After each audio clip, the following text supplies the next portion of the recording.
Aquí Radio Andorra, emisora del Principado de Andorra.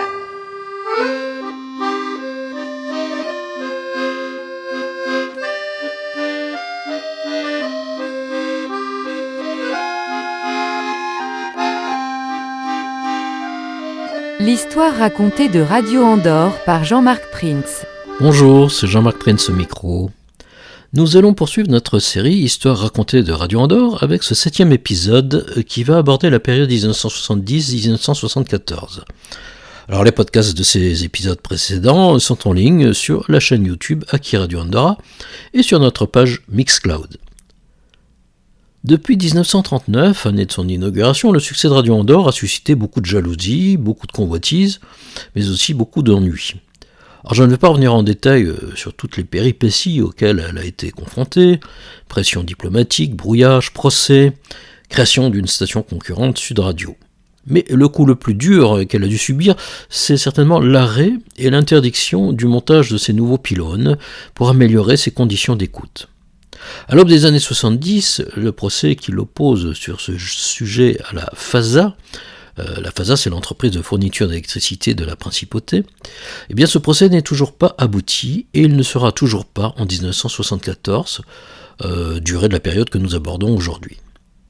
C'est ce procès qui avait suspendu les travaux d'amélioration de ces conditions d'écoute. Alors que toutes les radios européennes ont augmenté sensiblement leur puissance et leur diffusion, Radio Andorre voit sa zone d'écoute se réduire comme peau de chagrin.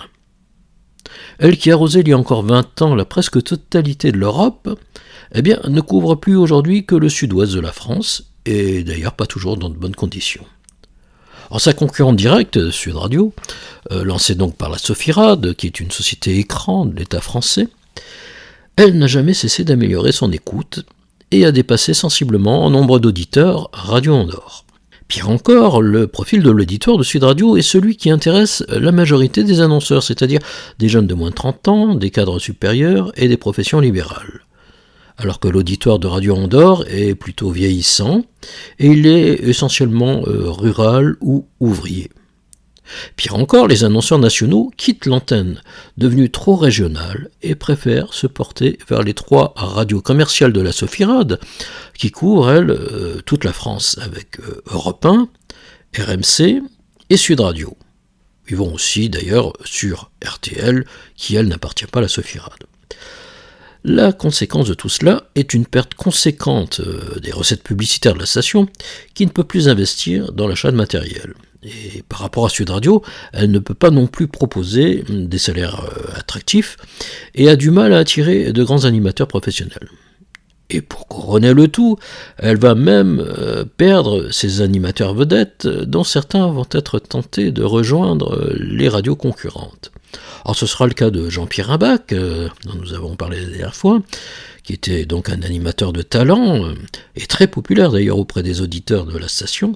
Il va quitter Radio Andorre pour RTL, où il va devenir une des vedettes de l'antenne luxembourgeoise.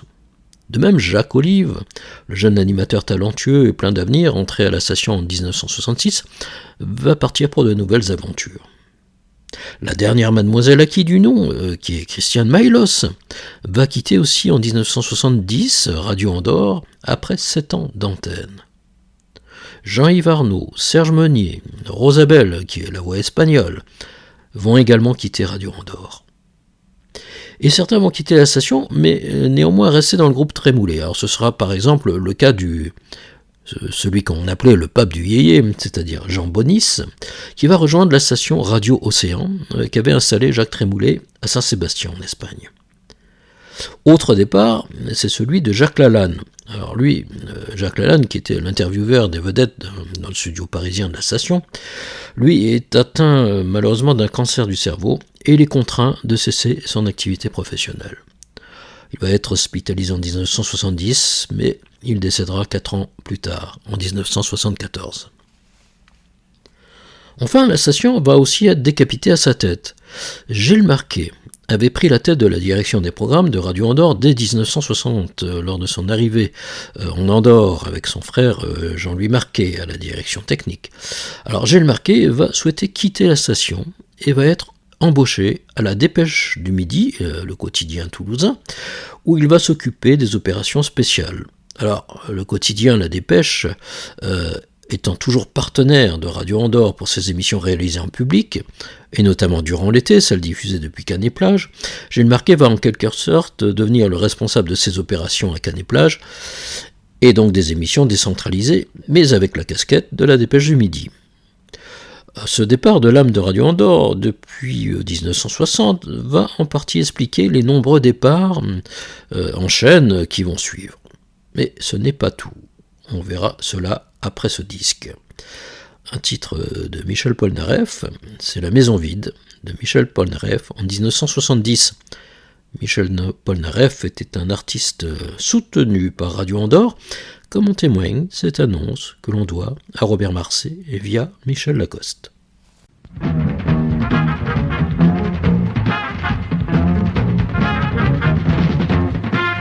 Lundi 12 mars à 21h au Palais des Sports de Toulouse, Michel Polnareff.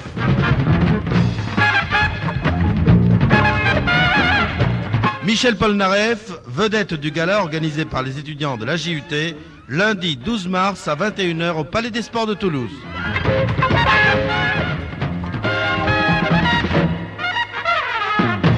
Lundi 12 mars à 21h, Michel Polnareff, Dynastic Resist, avec le concours de Radio Andorre.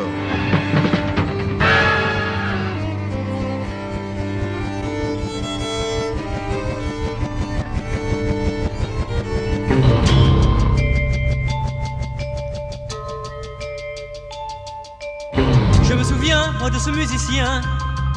C'était l'automne à la maison. Je me souviens, moi, de ce musicien. C'était l'automne sur son violon. Le temps n'est plus où passaient les violons. Quand tu étais dans la maison, il attend plus depuis tant de saisons. Le temps n'est plus au violon.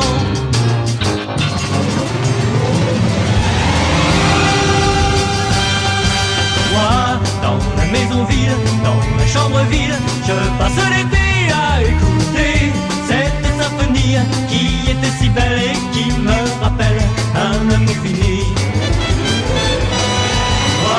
Dans la maison vide, dans la chambre vide, je passe l'été à regarder les oiseaux qui passent comme des menaces et j'entends l'automne, moi je n'attends personne.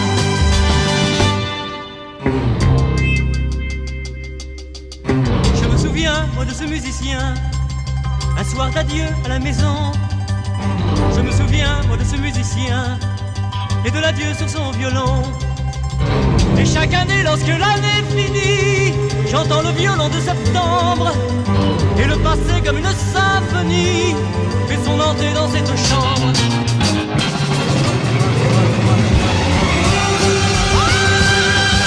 Moi, dans la maison vide, dans la chambre vide, je passe la nuit à écouter cette symphonie au jour défini et qui me rappelle que tu étais belle.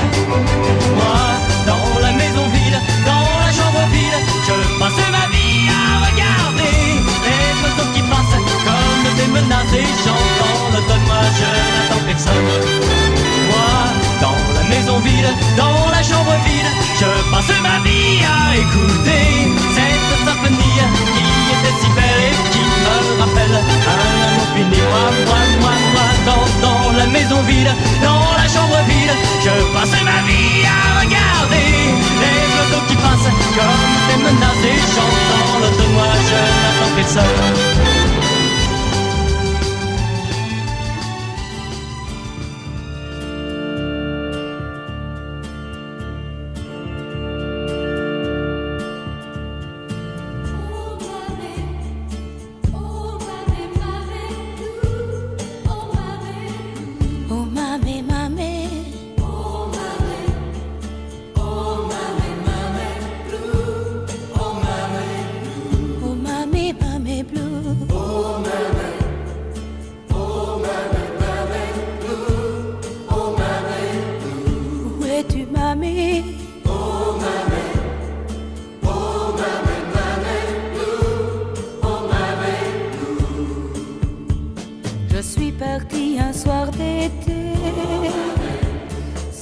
un mot sans t'embrasser, sans un regard sur le passé.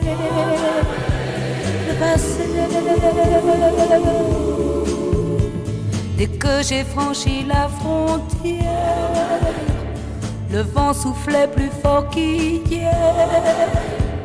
Quand j'étais près de toi, ma mère, oh ma mère, oh ma mère, oh ma mère, ma mère blue, oh ma mère blue, oh ma mère, ma mère blue, oh ma mère, oh ma mère, ma mère blue, oh ma mère blue.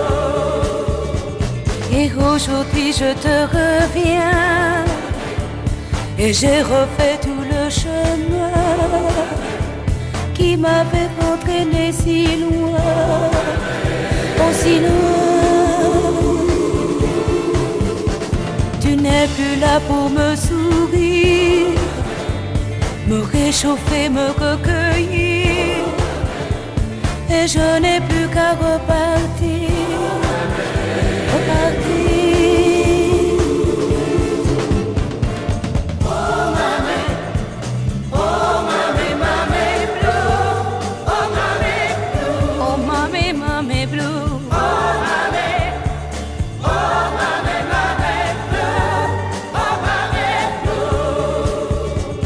La maison a fermé ses yeux, le chat et les chiens sont très vieux, et ils viennent me dire adieu, adieu.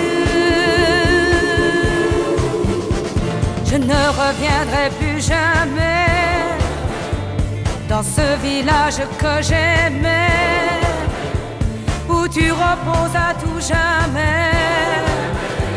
Désormais,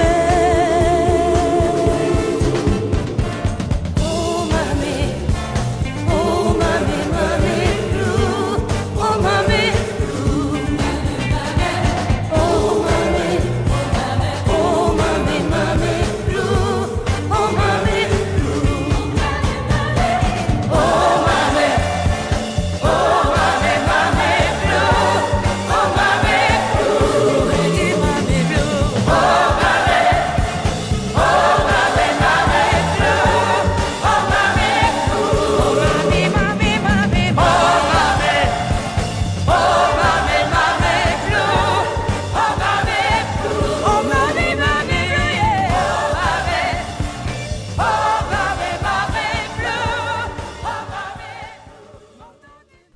Après Polnareff, vous avez entendu Nicoletta avec Mamie Blues en 1971. Nicoletta fut d'ailleurs la grande vedette du podium de Cannes-et-Plage lors de cet été 1971. Son concert avait réuni plus de 10 000 personnes en une seule soirée sur la place de la Méditerranée à Cannes-et-Plage, place devenue trop petite pour accueillir tout le monde. Et je sais que certains d'entre vous qui nous écoutent ont été parmi ces 10 000 spectateurs et en gardent un souvenir inoubliable. L'année 1970 avait donc commencé par le départ de Gilles Marquet, de la direction des programmes de Radio Andorre, suivi de nombreux autres animateurs, dont certains animateurs historiques comme Jean Bonis, Christian Mailos, Jacques Lalanne, ou de jeunes animateurs de talent qui avaient su rajeunir l'image de la station comme Jean-Pierre Rimbach ou Jacques Olive. Mais en 1971, on apprend le décès à Madrid du grand patron Jacques Trémoulet. Alors Trémoulet avait été un des rois de la radio privée en France avant la guerre et en Espagne après la guerre. Il avait fondé Radio Andorre en 1939, puis de nombreuses autres radios dans le monde. Son décès passera presque inaperçu en France et ne suscitera que quelques entrefilés dans quelques journaux. En revanche, les journaux espagnols lui rendront hommage. Depuis le début, Radio Andorre était son jouet, sa marotte. Et malgré ses nombreuses activités, il restait le seul maître à bord. Pour le représenter en Andorre, il avait nommé un de ses fidèles, Marcel Degois, un vieux monsieur qui avait été directeur de Radio Toulouse avant-guerre et qui était la courroie de transmission de Jacques Trémoulet à Radio Andorre. Mais Marcel Degois ne prenait aucune initiative stratégique sur le devenir de la station. En amont, c'était Jacques Trémoulet qui décidait de tout, et en aval, c'était Gilles Marquet qui était le patron opérationnel, chargé d'élaborer les programmes, de recruter les animateurs et de diriger l'équipe. Gilles Marquet ayant quitté la station en raison de désaccords avec Jacques Trémoulet en 1970, et Jacques Trémoulet s'éteignant un an plus tard à l'âge de 74 ans, Radio Andorre devenait une station à la dérive, sans gouvernail. La situation était d'autant plus compliquée que c'est Jacques Trémoulet qui avait depuis quelques années comblé les déficits de la station grâce à sa fortune personnelle assise sur ses autres stations qui généraient elles des recettes. Mais Radio Andorre était d'un point de vue comptable quasiment au bord de la faillite. D'un point de vue commercial, sa régie publicitaire, Publionde, dirigée par le beau-frère de Trémoulet à Paris, Michel Banel, ne parvenait plus à engranger suffisamment d'annonceurs pour assurer les recettes de la station. Michel Banel semblait pouvoir être le successeur de Jacques Trémoulet à la tête de la station. C'est lui qui avait été aux côtés de Jacques Trémoulet dans les années 40, lors de son procès pour collaboration, dont il était d'ailleurs sorti acquitté. Il l'avait assisté sur tous les fronts, juridiques, politiques, médiatiques, et c'est encore lui qui avait réussi à relancer la régie publicitaire de la station à Paris dans les années 40 et 50, après les diverses tentatives du gouvernement français de faire fermer cette régie. Alors pour une radio commerciale, la régie publicitaire est souvent la vraie patronne, car on ne peut pas dissocier les programmes des messages publicitaires, des opérations commerciales, du sponsoring des émissions. Et toutes les recettes d'une station proviennent évidemment de sa régie. Alors, il est donc indispensable que la direction de la régie collabore en bonne intelligence avec la direction des programmes. À Paris, Michel Banel avait réussi à s'entourer d'une petite équipe resserrée constituée de Jean Arnaud et depuis 1950 de Jean Delving, ancien combattant de la France libre et très apprécié de Jacques Trémoulet. Pour tout dire, le livre paru en 1953, qui s'appelait « À propos de Radio Andorre, réponse à Louis Noguer », sous la signature de Michel Banel, avait en fait été rédigé par Jean Delving. Alors, ce livre avait été destiné à rétablir la vérité sur l'histoire de Radio Andorre durant la guerre, et la laver surtout des accusations calomnieuses dont elle avait été la victime. Mais juridiquement, les vrais héritiers de Jacques Trémoulet étaient sa fille, Monique Comminges, et son gendre, Guy Comminges. Alors Monique Comminges n'avait jamais participé aux activités de son père, Jacques Trémoulet, et était plutôt éloigné du monde des affaires. Quant à son mari, Guy Comminges, il avait aidé donc son beau-père à s'enfuir en Espagne en 1944, lorsqu'il était menacé d'un procès expéditif de l'épuration, et Jacques Trémoulet avait fait appel aussi à Guy Comminges pour diverses missions liées au développement de son empire radiophonique.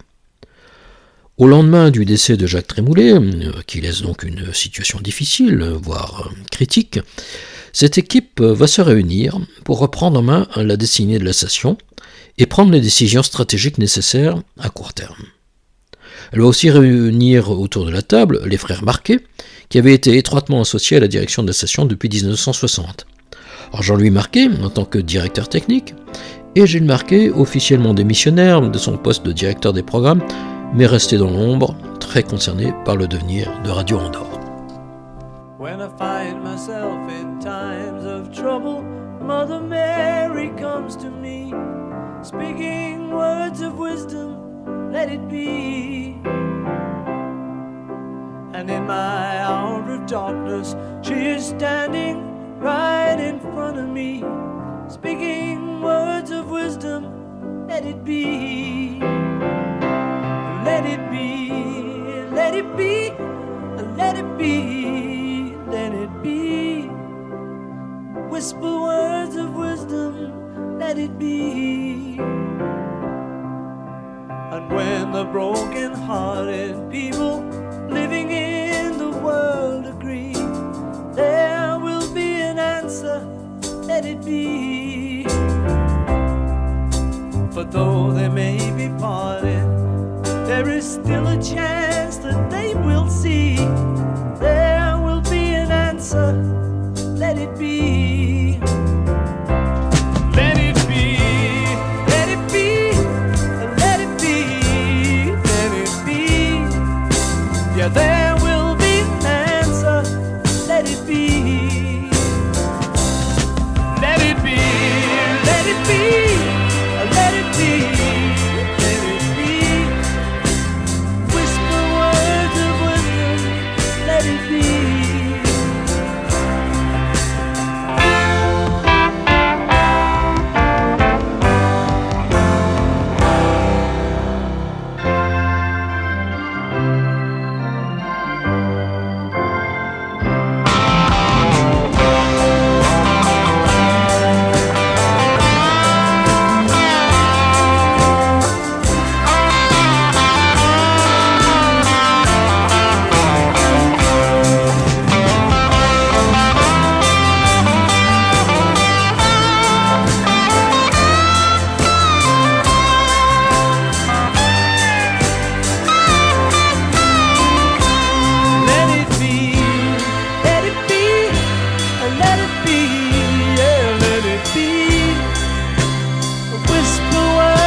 cloudy, there is still a light that shines on me.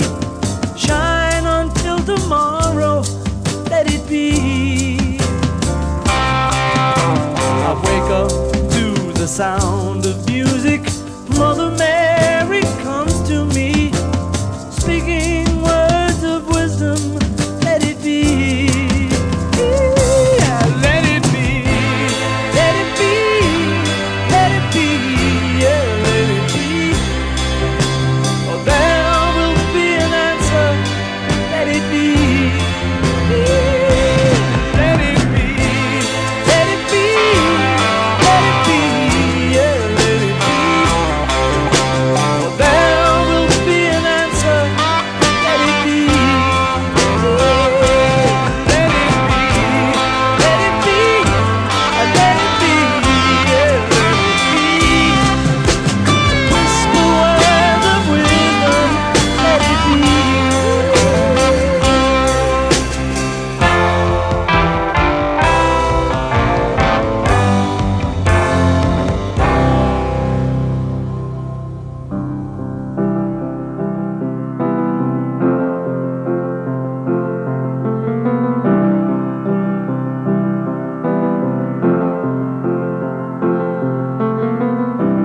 Imagine there's no heaven.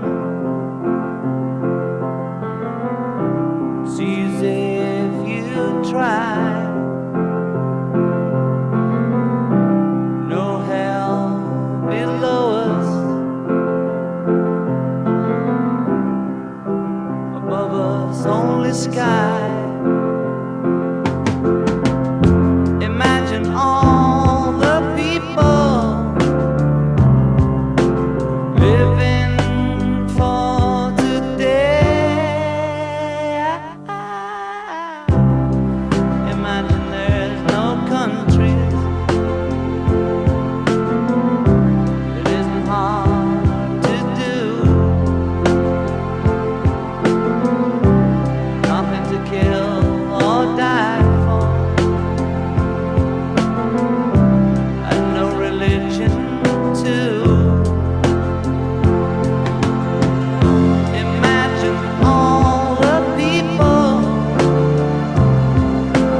living life in peace. You may say I'm a dreamer, but I'm not the only one. I hope someday you'll join us,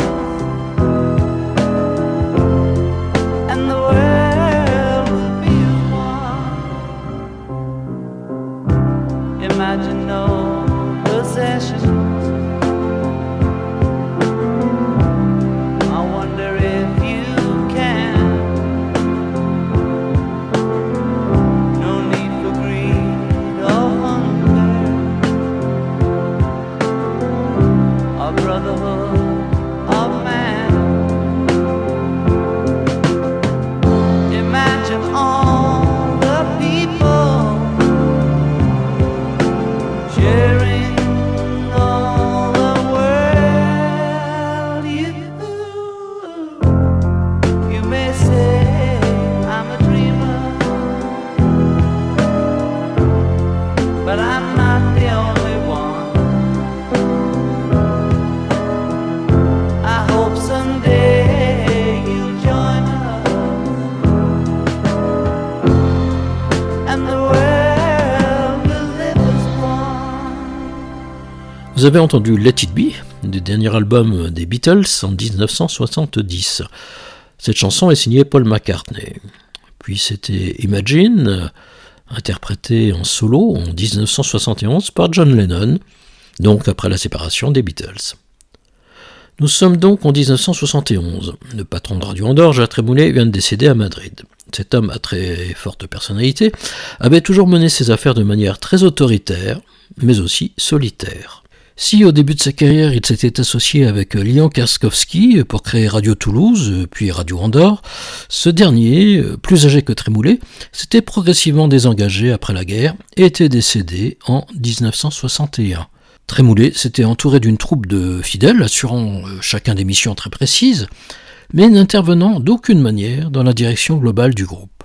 Alors ce mode de fonctionnement permet souvent une grande souplesse et une adaptabilité dans la gestion des affaires, mais les décisions n'appartiennent qu'à un seul homme. Et lorsque cet homme disparaît, eh bien, il reste un grand vide. Aussi, ses proches collaborateurs vont se réunir pour découvrir, dans un premier temps, une situation financière catastrophique de Radio Andorre, comblée jusque-là par des financements personnels de Jacques Trémoulet. La survie de la station est donc menacée à court terme, et il faut donc trouver d'urgence un apport d'argent frais pour subvenir aux besoins immédiats de la station. Il est donc décidé de rechercher des prises de participations extérieures auprès de grands groupes. Le patron de la régie, Michel Banel, par ailleurs mari de la sœur de Jacques Trémoulet, va proposer une solution qui n'aurait d'ailleurs jamais eu l'assentiment de Jacques Trémoulet de son vivant. Il va proposer de se rapprocher de la Sophirad, autrement dit de l'ennemi numéro 1 de Radio Andorre. La Sophirad était une société financière appartenant à 99% à l'État français et gérant des radios commerciales hors du territoire français. Elle avait été à l'origine de la création de Radio Monte-Carlo durant la guerre, lorsque l'État français était à Vichy. Devenant gaulliste à la Libération, la Sophirad avait continué à contrôler Radio Monte-Carlo et avait pris le contrôle de la nouvelle radio périphérique Europe 1 dans les années 50. Mais le plus grave, c'est qu'elle avait aussi créé de toutes pièces Sud Radio, anciennement Radio des Vallées d'Andorre, dont le seul but de tuer et de se substituer à Radio Andorre dans les années 50. Sud Radio avait réussi à s'imposer juridiquement en principauté d'Andorre, et en quelques années avait réussi son pari commercial de dépasser Radio Andorre en nombre d'auditeurs. Or, Michel Banel, qui avait toujours combattu la Sophirad aux côtés de Jacques Trémoulet, fait preuve de pragmatisme et considère qu'il faut se rendre à l'évidence. La situation ne pourra qu'empirer, et il vaut mieux engager une négociation avec la Sophirad pour sauver les meubles, en sachant évidemment que cela signerait à terme la disparition totale et définitive de Radio Andorre. Monique et Guy Comminges, les héritiers de Jacques Trémoulet, Gilles et Jean-Louis Marquet, cheville ouvrière de la station, rejoints par Jean Delving, donc un des responsables de la régie publicitaire, vont s'opposer au choix de Michel Banel. Aucun terrain d'entente ne sera trouvé entre les deux parties, et les époux Comminges vont décider d'écarter définitivement Michel Banel de Radio Andorre. Nous allons voir quelle stratégie ils vont mettre au point pour assurer cette succession difficile. Ce n'est rien, tu le sais bien, le temps passe, ce n'est rien. Tu sais bien, elles s'en vont comme les bateaux, et soudain, ça revient pour un bateau qui s'en va et revient. Il y a 1000 coquilles de noix sur ton chemin qui coulent, c'est très bien. Et c'est comme une tourterelle qui s'éloigne à tire d'aile en emportant le duvet qui était ton lit un beau matin. Et ce n'est qu'une fleur nouvelle et qui s'en va vers la grêle comme un petit radeau frêle sur l'océan. Ce n'est rien, tu le sais bien, le temps passe, ce n'est rien. Tu sais bien, elles s'en vont comme les bateaux, et soudain, ça prévient, comme un bateau qui revient, et soudain, il y a 1000 sirènes de joie sur ton chemin, qui résonnent, et c'est très bien. Et ce n'est qu'une tourterelle qui revient à tire d'aile en rapportant le duvet qui était ton lit un beau matin. Et ce n'est qu'une fleur nouvelle et qui s'en va vers la grêle comme un petit radeau frêle sur l'océan.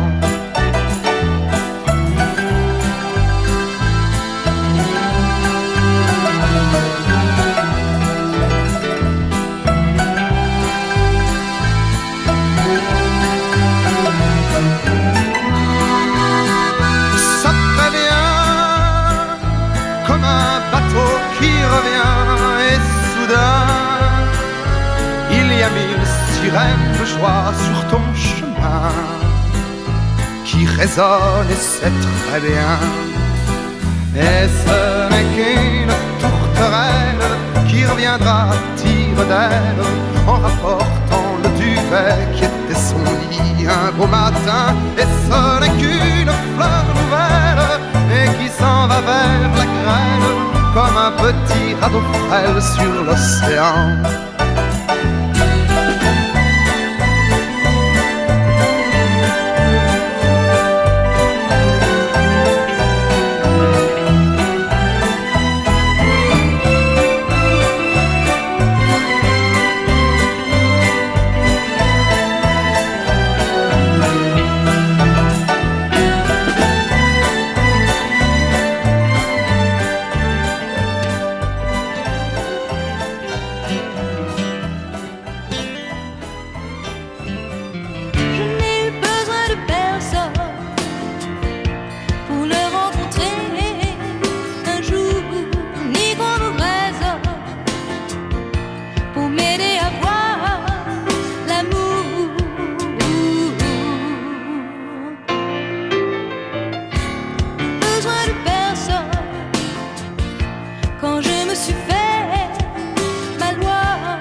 C'était Julien Clerc avec Ce n'est rien et Véronique Sanson avec Besoin de personne. Après le décès de Jacques Trémoulet en 1971, une nouvelle organisation de Radio Andorre va se mettre en place. Michel Banel, propriétaire de Publionde, la régie publicitaire de la station, va donc être écarté. C'est Jean Delving, collaborateur de longue date d'ailleurs à la régie Publionde, à qui on va confier la régie publicitaire de Radio Andorre. Fini Publionde, au boulevard Haussmann à Paris, c'est désormais Midi Média, qui va être la nouvelle régie publicitaire de Radio Andorre. Ses bureaux s'installent dans un hôtel particulier du 16e arrondissement de Paris, plus précisément au 16 rue de Passy. Bureau où j'aurai d'ailleurs l'occasion de me rendre à plusieurs reprises dans les années 70, lorsque j'ai commencé mon travail de documentation sur l'histoire de la station.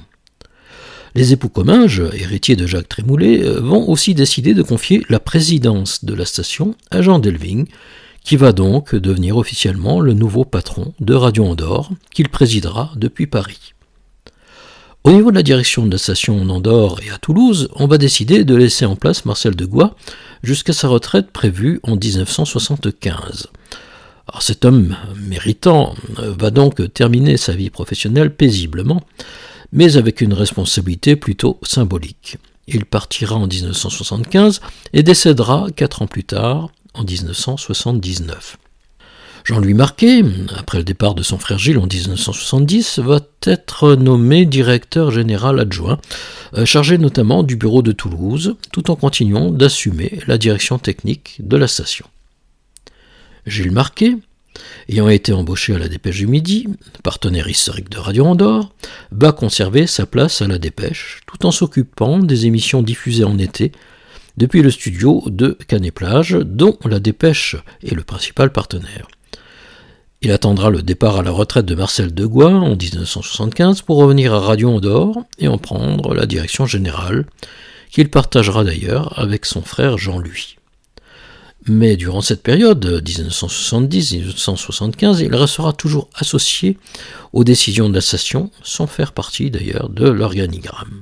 Au niveau de la direction des programmes de Radio Andorre, c'est Claude Bellet qui va être nommé directeur des programmes dès 1970 en remplacement de Gilles Marquet.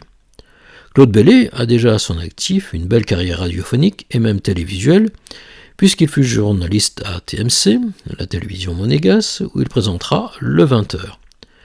Puis on le retrouvera au micro de Radio Caraïbe International dans les Antilles, aux émissions françaises de la radio américaine Radio Free Europe, et durant près de 2 ans à RTL, où il animait les émissions de la soirée. En 1967, c'est Gilles Marquet qui l'embauche à Radio Andorre pour s'occuper du bureau parisien de la station, où il reçoit les artistes. Claude Bellet, à partir de 1970, va donc élaborer la grille de programme, diriger l'équipe d'animateurs et continuer à recevoir les vedettes au micro, notamment à Canet-Plage. Écoutons d'ailleurs la belle voix de Claude Bellet avec cet extrait qui date de février 1970. Radio Andorre, 428 mètres, il est 16h.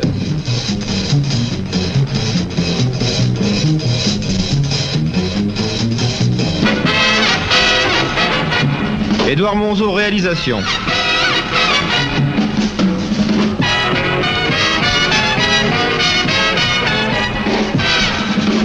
Et Claude Bellet, on est ensemble jusqu'à 19h30. C'est donc durant cette période 1970-1974 que va se mettre en place, pour la décennie 70, la nouvelle équipe dirigeante de Radio Andorre. Si Claude Bellet quittera la station en 1975, Jean Delving et les frères Marquet vont faire fonctionner Radio Andorre durant sa dernière décennie. Ils travailleront toujours en bonne entente avec Guy Comminges, l'héritier de l'Empire Trémoulé, qui va s'impliquer plus directement dans la direction de Radio Antilles et dans la transmission progressive des radios espagnoles du groupe. Mais les problèmes financiers ne sont pas pour autant résolus, et la nouvelle équipe va devoir s'atteler à trouver des solutions rapides. It's 5 o'clock, Aphrodite's Child, avec la voix de Demis Roussos.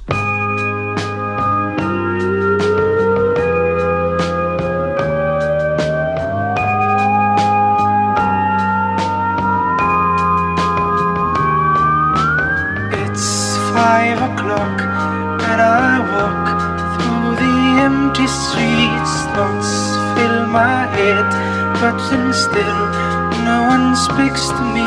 My mind takes me back to the years that have passed me by.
So I go back to the years that have passed me by.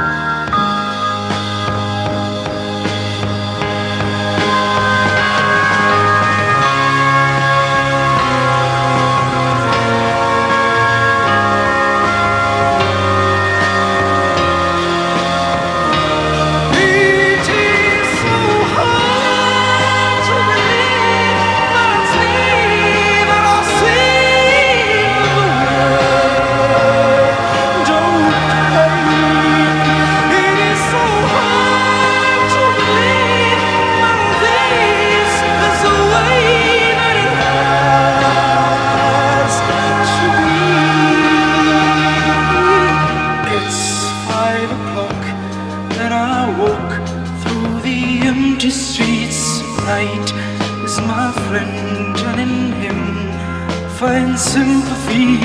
He gives me day, gives me hope, and a little dream too.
See what you can find.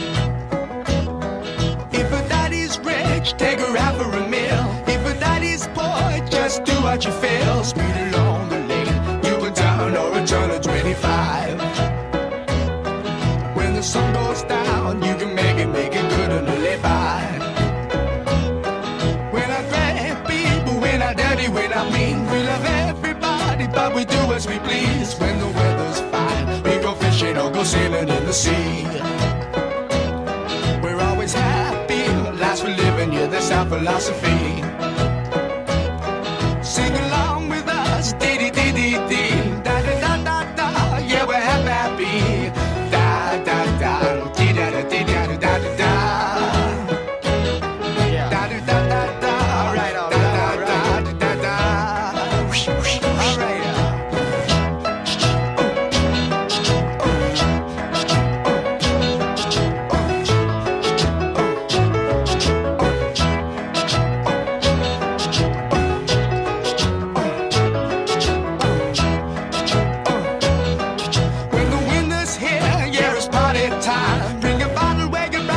Soon be summertime and we'll sing again. We go driving or maybe we'll settle down.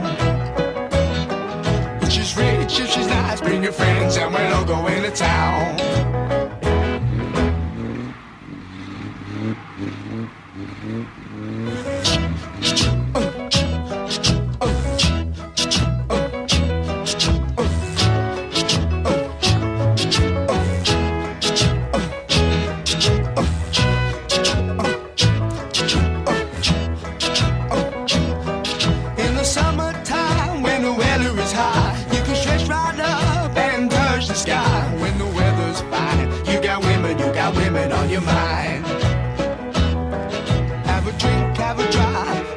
See what you can find. If a daddy's rich, take her out for a meal. If a daddy's poor, just do what you feel. Speed along the lane, you can turn or a turn of 25. When the sun goes down, you can make it good and live by. We're not great people, we're not dirty, we're not mean. We love everybody, but we do as we please. When the weather's fine, we go fishing or go sailing in the sea. We're always happy, last for living, yeah, that's our philosophy. Sing along with us, dee-dee-dee-dee-dee, da-da-da-da-da. C'était Mongo Jerry dans The Summertime. En attendant de trouver de nouveaux partenaires financiers, la régie de Radio Andorre Midi Média va se structurer sous la direction de Jean Delving. Fini les sondages maison, assez peu fidèles à la réalité, il n'était plus possible d'affirmer que tout allait bien dans le meilleur des mondes, alors que les auditeurs avaient de plus en plus de mal à capter la station et que les annonces publicitaires se faisaient rares en dehors de quelques commerçants d'Oran et de quelques fidèles annonceurs du Sud-Ouest. Midi Média va désormais faire appel au Centre d'études et supports publicitaires, qui est le CESP, un organisme reconnu dans le monde des médias pour réaliser les études d'audience. À cette époque, la station est écoutée par 474 000 auditeurs réguliers dans la France entière, 371 000 dans la zone sud, et 1 095 000 auditeurs occasionnels, 638 000 dans la zone sud, ce qui fait un total de 1 569 000 auditeurs dans la France entière et 1 900 000 dans la zone sud. Alors aujourd'hui, ces chiffres peuvent paraître impressionnants et beaucoup de radios actuelles aimeraient bien avoir autant d'auditeurs. Mais il ne faut pas oublier qu'à cette époque, il n'y avait que 5 radios commerciales en France contre des centaines aujourd'hui. Donc Radio Andorre reconnaissait avoir perdu une grande partie de ses auditeurs et avait renoncé à être une radio nationale. Mais elle va donc concentrer ses efforts sur le sud de la France, pour faire simple de Biarritz à Perpignan, et sur les grosses agglomérations de sa zone d'écoute comme Bordeaux, Montpellier et bien sûr Toulouse. La principauté d'Andorre, dont l'économie avait considérablement évolué depuis les années 40, devait aussi faire l'objet d'une attention particulière. Sa population avait connu une importante croissance. Bon, ça reste quand même relatif. En 1950, il n'y avait que 6 000 Andorrans. En 1970, 20 ans plus tard, ils étaient 26 000.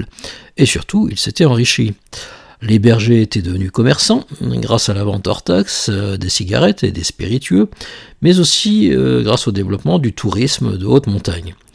Et c'est en partie grâce à Radio Andorre que ce développement avait pu se réaliser, car elle était le porte-voix de la principauté et de ses commerces.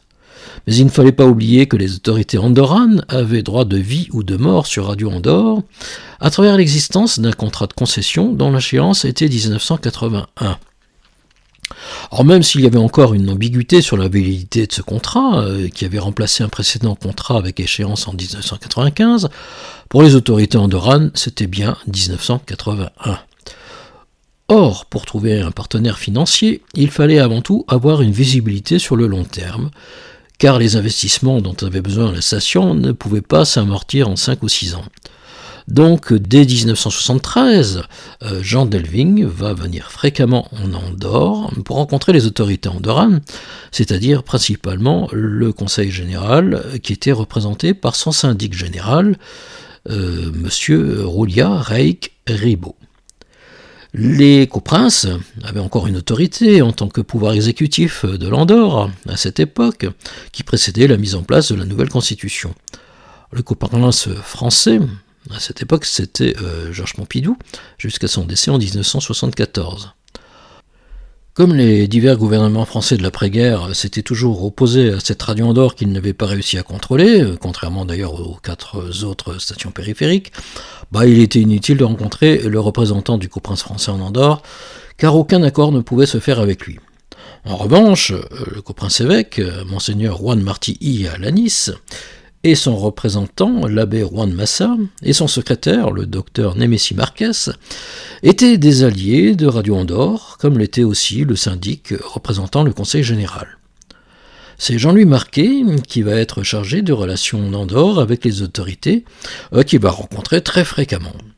En 1974, à part l'hostilité du coprince français, dont la voix n'était pas majoritaire face au conseil général, et puis face au coprince épiscopal, tout indique que la convention, à échéance de 1981, a de bonnes chances d'être renouvelée. Donc Jean Delving va pouvoir entamer des rapprochements avec des groupes financiers pour sauver le navire. Je vous invite à écouter le podcast de l'interview de Jean-Louis Marquet, ancien directeur de Radio Andorre, que j'ai effectué début 2024. Il est sur notre chaîne YouTube. Jean-Louis Marquet évoque tous les contacts qui ont été pris avec des groupes français et comment le gouvernement français a réussi à les faire capoter. Après l'échec des négociations avec des groupes financiers français comme Dassault ou Schlumberger, les héritiers de Jacques Trémoulet vont être contactés et vont rencontrer le groupe espagnol Eraza et son président Luis Escura. Alors cette entité, qui dépendait de la radio d'État espagnole, avait été créée en 1961 et était officiellement le signataire du contrat de concession entre la principauté d'Andorre et Radio Andorre. À cette époque, Jacques Trémoulet n'avait pas eu le choix. Le Conseil général d'Andorre avait exigé de concéder ses radios privées, Sud Radio et Radio Andorre, uniquement à des sociétés d'État françaises et espagnoles, donc la Sofirad pour Sud Radio et Eraza pour Radio Andorre. Mais maintenant, nous sommes en 1974, et en Espagne, le vent commence à tourner. Le franquisme vit ses dernières années, et le peuple espagnol aspire à accéder à la démocratie. Franco va connaître une longue agonie qui trouvera son issue en 1975. Mais son héritier est déjà désigné, il s'agit de Juan Carlos, qui va raviver la couronne d'Espagne. Jacques Trémoulet avait toujours eu un soutien sans faille du pouvoir franquiste pour développer ses radios en Espagne. De même, suite à la signature des nouvelles conventions de 1961, il avait conclu un accord donc avec Eraza pour garder l'exploitation de Radio Andorre pour une durée de 20 ans, donc jusqu'en 1981, avec tous les pouvoirs, la conception des programmes, le recrutement, la commercialisation, donc les recettes, mais aussi les dépenses. En revanche, ce contrat prévoyait que les installations techniques de l'émetteur d'Ancan devenaient la propriété de l'État espagnol par l'intermédiaire de Eraza. Durant toute la vie de Jacques Trémoulet, les Espagnols n'eurent aucune exigence sur Radio Andorre, à part un contrôle et une censure des informations qui ne pouvaient pas devenir une voie d'opposition au pouvoir franquiste. Mais Trémoulet s'en accommodait. Aujourd'hui, son contrôle devenait de moins en moins légitime à l'heure où les radios privées espagnoles revendiquaient leur autonomie par rapport au pouvoir gouvernemental. Or, divers accros vont opposer la direction de Radio Andorre avec le censeur envoyé par Eraza pour contrôler les informations. Alors cela va envenimer davantage les relations entre la direction de Radio Andorre et Luis Escura, le patron d'Eraza. Et ce dernier va rappeler qu'il est officiellement le propriétaire des installations et donc qu'il est hors de question que les héritiers vendent la station à un groupe financier extérieur. Les époux communs, héritiers de Jacques Trémoulet, par l'intermédiaire de l'avocat espagnol de la station, Maître Sansa, avaient néanmoins conservé une relation privilégiée avec Serrano Suñer. Serrano Suñer, c'était le beau-frère de Franco, qui était toujours très influent en Espagne. Or, ce dernier avait gardé notamment une influence sur le ministère des Affaires étrangères espagnol, bien qu'il n'en fût plus le ministre depuis un bon bout de temps. Et alors que Luis Escura avait étendu ses pouvoirs, lui, au ministère de l'Information et du Tourisme. Alors, légitimement, les relations avec l'Andorre pouvaient relever du ministère des Affaires étrangères. Donc, les époux comminges vont vouloir griller Eraza, avec laquelle ils contestaient le contrat signé en 1961, et signer un accord directement avec le ministère des Affaires étrangères pour la revente de Radio Andorre à l'Espagne. Cet accord était sur le point d'aboutir et la signature pouvait se faire à Madrid. Le ministère des Finances espagnol était sur le point de financer le rachat de la station. Mais Luis Escura fit barrage à ce projet en expliquant que 1. Acheter des installations qui appartenaient déjà à l'Espagne était un non-sens. 2. Racheter une société gestionnaire proche de la faillite n'était pas assurément une bonne affaire pour le gouvernement espagnol. 3, c'était Eraza qui était signataire du contrat de concession jusqu'en 1980 et non le groupe Trémoulet. Alors difficile d'être plus convaincant et l'accord va alors capoter. Et nous allons voir qu'après cette avalanche d'échecs, une lueur va enfin poindre à l'horizon.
Histoire racontée de Radio Andorre par Jean-Marc Prince.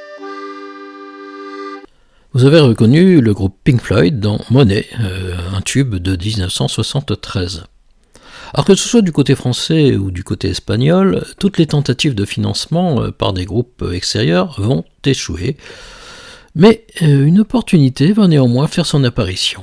En France, la Sofirat, cette société appartenant à l'État français, et qui contrôlait presque toutes les radios périphériques, Europe 1, Radio Monte Carlo et Sud Radio, va franchir un pas supplémentaire dans son hégémonie. Elle va doter RMC, donc Radio Monte Carlo, d'un nouvel émetteur onde longue d'une puissance de 200 kW et l'installer en territoire français, à Roumoul, dans les Alpes de Haute-Provence, enfreignant par là même et sans gêne le monopole d'État qui interdisait l'implantation d'émetteurs privés sur le territoire national. Mais bon, l'État ne s'embarrasse pas de la loi.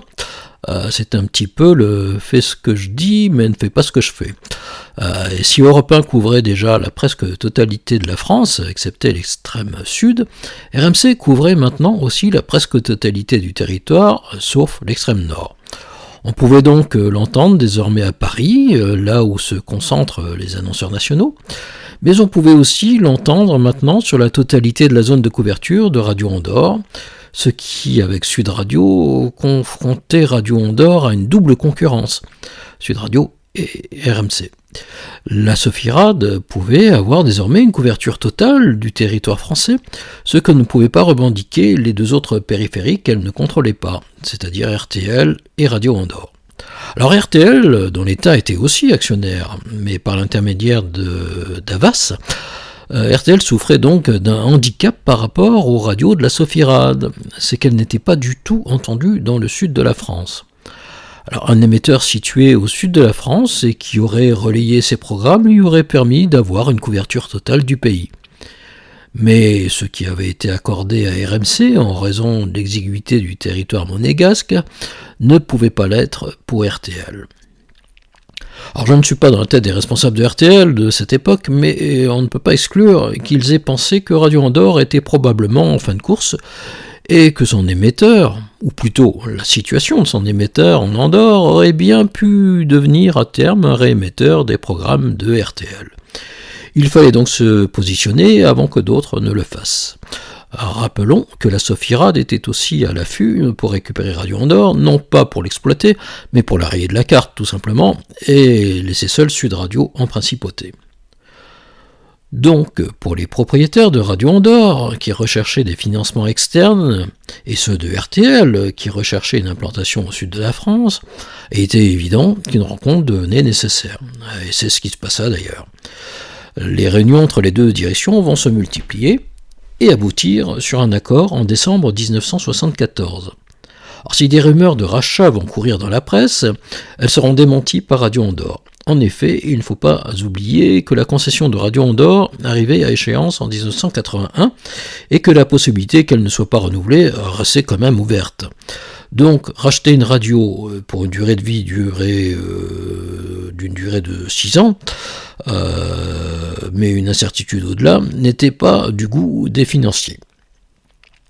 Donc l'accord va être sans risque financier pour RTL et apporter une bulle d'oxygène néanmoins à Radio Andorre pour qu'elle ne tombe pas dans les mains hostiles avant 1981.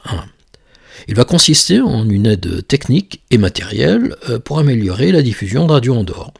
RTL renouvelait fréquemment son matériel basse fréquence, c'est-à-dire tout ce qui équipe un studio, les tables de mixage, les micros, les platines, et avait du mal à revendre ou recycler l'ancien matériel car les radios étaient très peu nombreuses à cette époque. Donc elle cédera à Radio Andorre tout son équipement de studio. Et pour RTL, ce matériel amorti n'avait plus aucune valeur.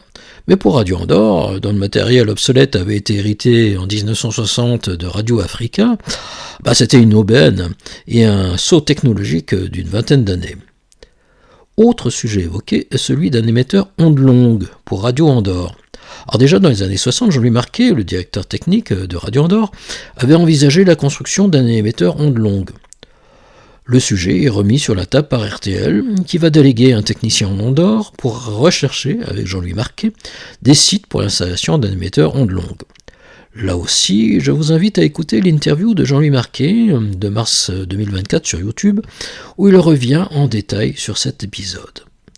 Alors, cet émetteur aurait pu être synchronisé avec l'émetteur luxembourgeois pour la diffusion du programme de RTL. Mais ce projet, comme celui des années 60, ne verra jamais le jour. L'accord entre RTL et Radio Andorre va toucher aussi un autre aspect, celui des programmes.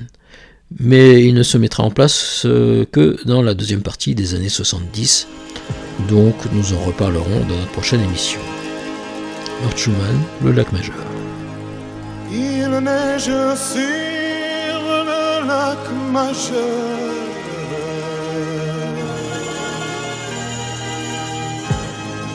Les oiseaux lyres sont en pleurs.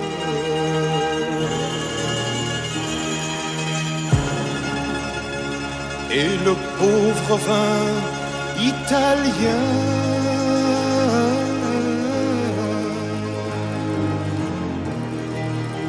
s'est habillé de paille pour rien.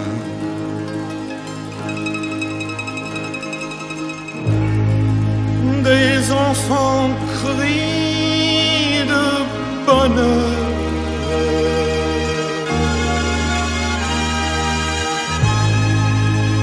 Et ils répandent la terreur.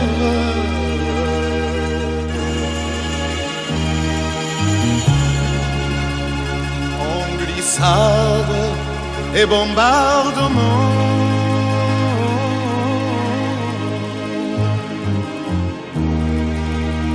c'est de leur âge et de leur temps.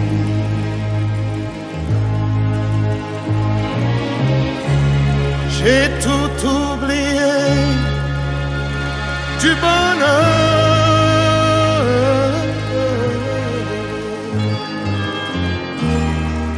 Il neige sur le lac majeur.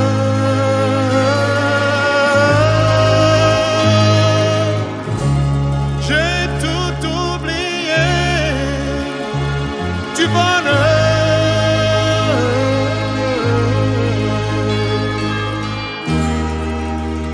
Neige sur le lac majeur.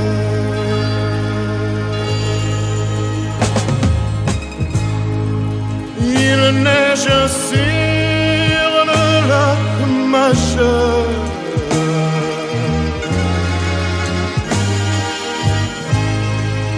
Les oiseaux lyres sont en pleurs.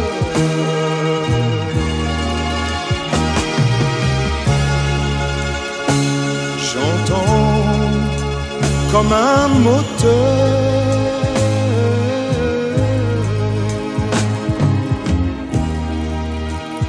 c'est le bateau de 5 heures.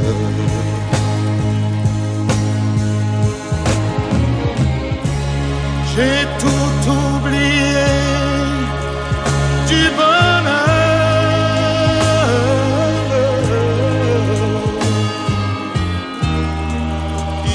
Neige sur le lac majeur.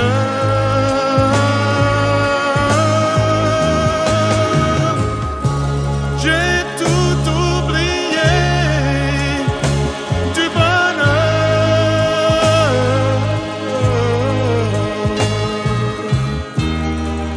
Il neige sur le lac majeur.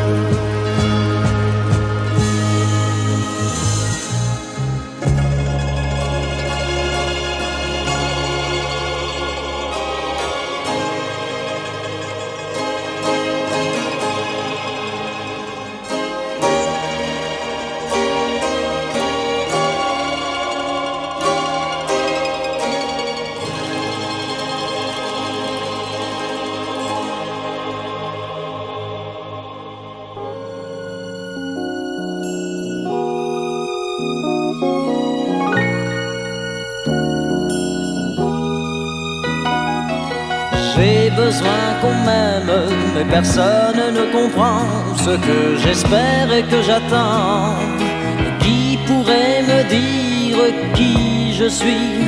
Et j'ai bien peur toute ma vie d'être incompris, car aujourd'hui je me sens mal aimé.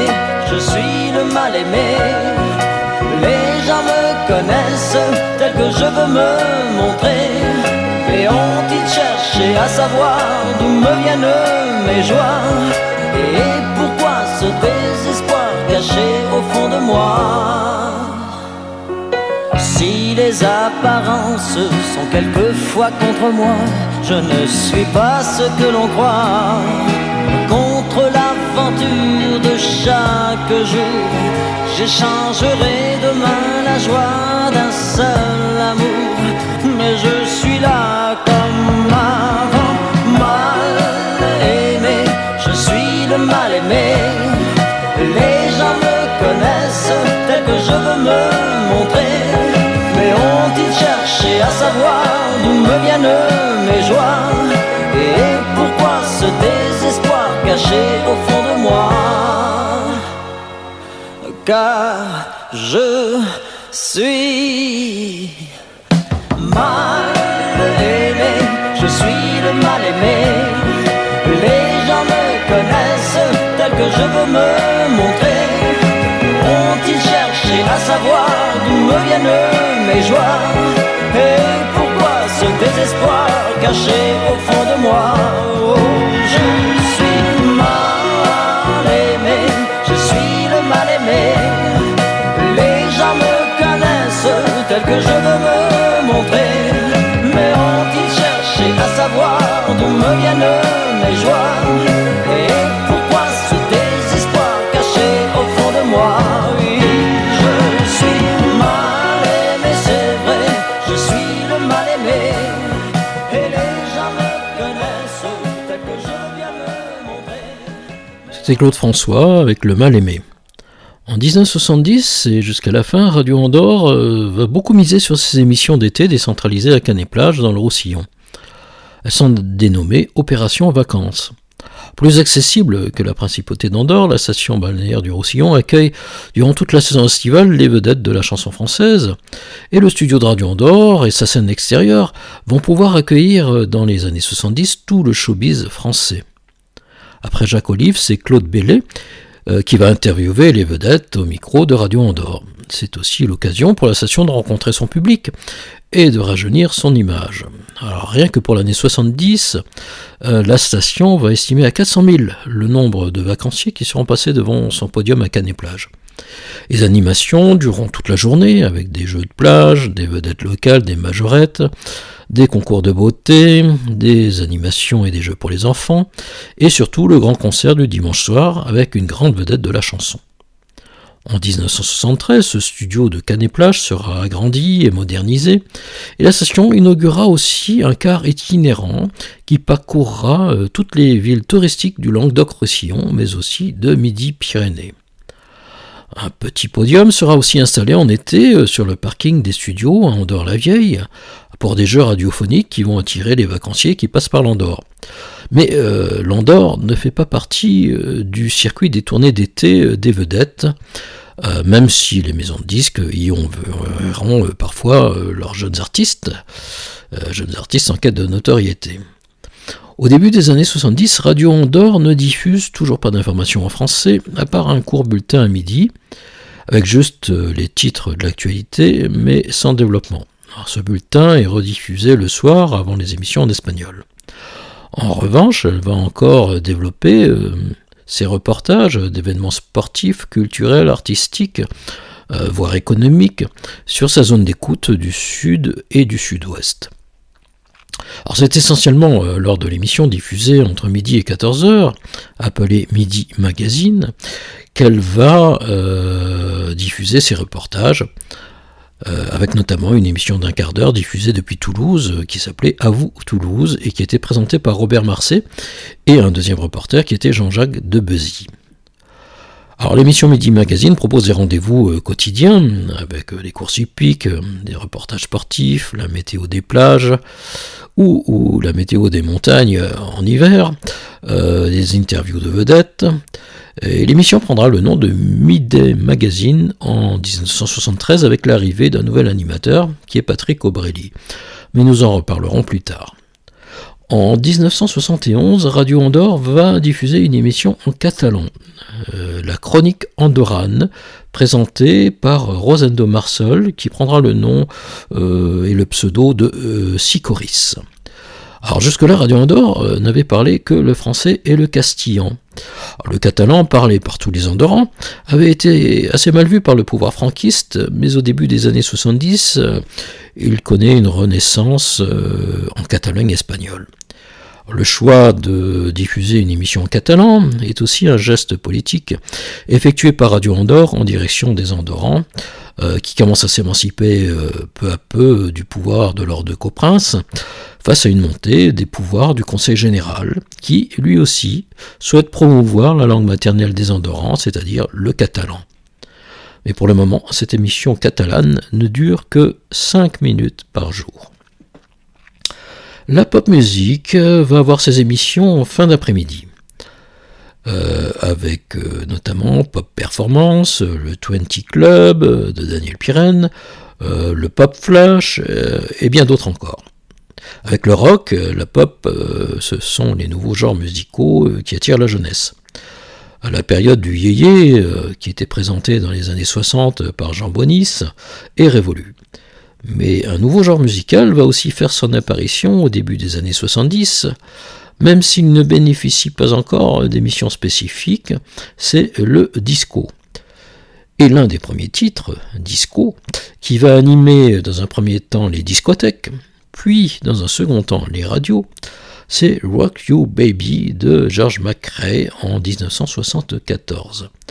Alors ce titre sera considéré comme un des titres précurseurs du disco et va être vendu à 11 millions d'exemplaires à travers le monde.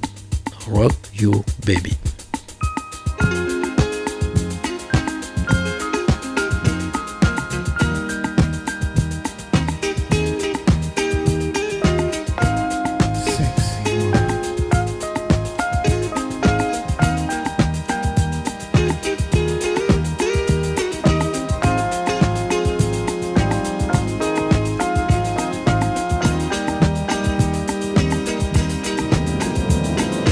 Woman,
private dick that's a sex machine to all the chicks.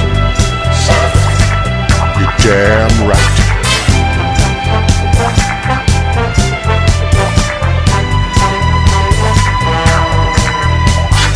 Who is the man that would risk his neck for his brother, man? Can you dig it?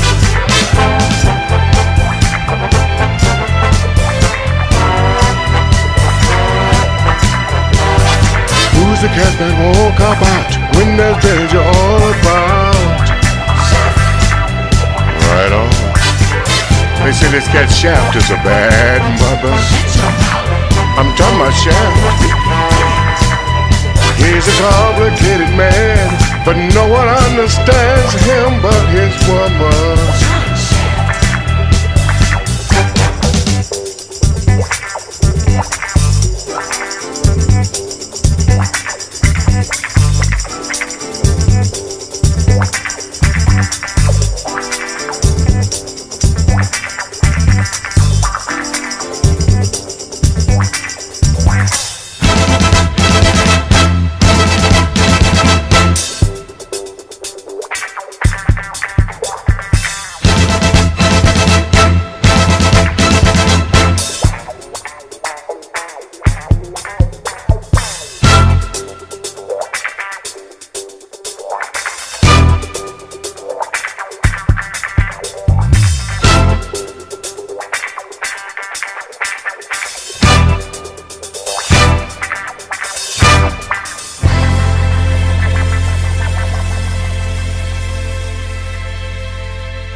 Après le premier titre disco de Rock Your Baby, vous avez entendu Shaft de Isaac Hayes, une BO de film qui a eu probablement plus de succès que le film lui-même.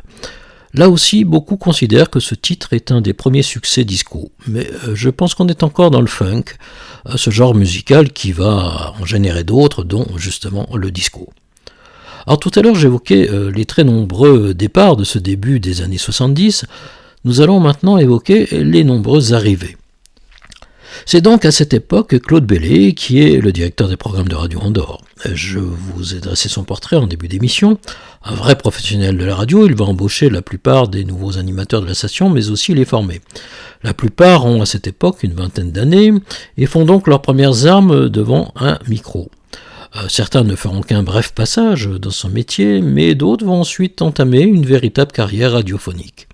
Car à cette époque, où il n'y a que 5 radios commerciales en France, il était impossible d'apprendre ce métier sur le terrain, comme on le faisait dans les années 80 plus tard, où les petites radios libres seront des écoles de formation. Alors, dans les années 70, c'est Radio Andorre qui est l'école de formation, car en dehors de l'encadrement, elle ne peut pas se payer de grandes stars de la radio et embauche donc essentiellement de jeunes débutants.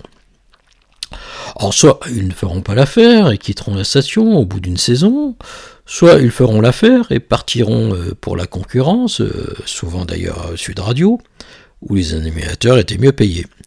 Mais beaucoup d'entre eux vont aussi vivre cette expérience radiophonique comme une parenthèse, car leurs ambitions ou leurs études les prédestinaient à exercer d'autres métiers plus stables et pérennes que celui d'animateur de radio.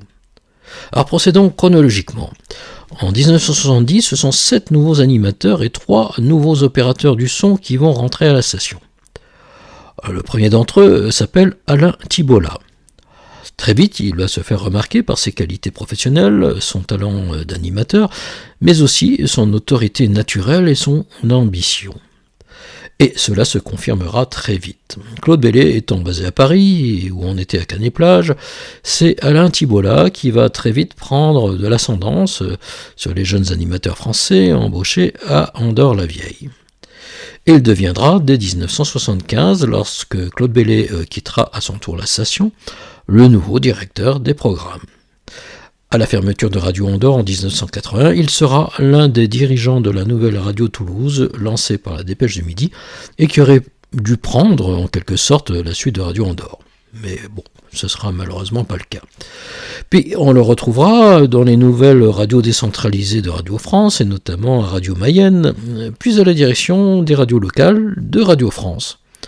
En 1993, il revient dans le privé en tant que directeur artistique de RTL, qu'il ne quittera qu'en 2006. Autant dire une carrière radiophonique exceptionnelle.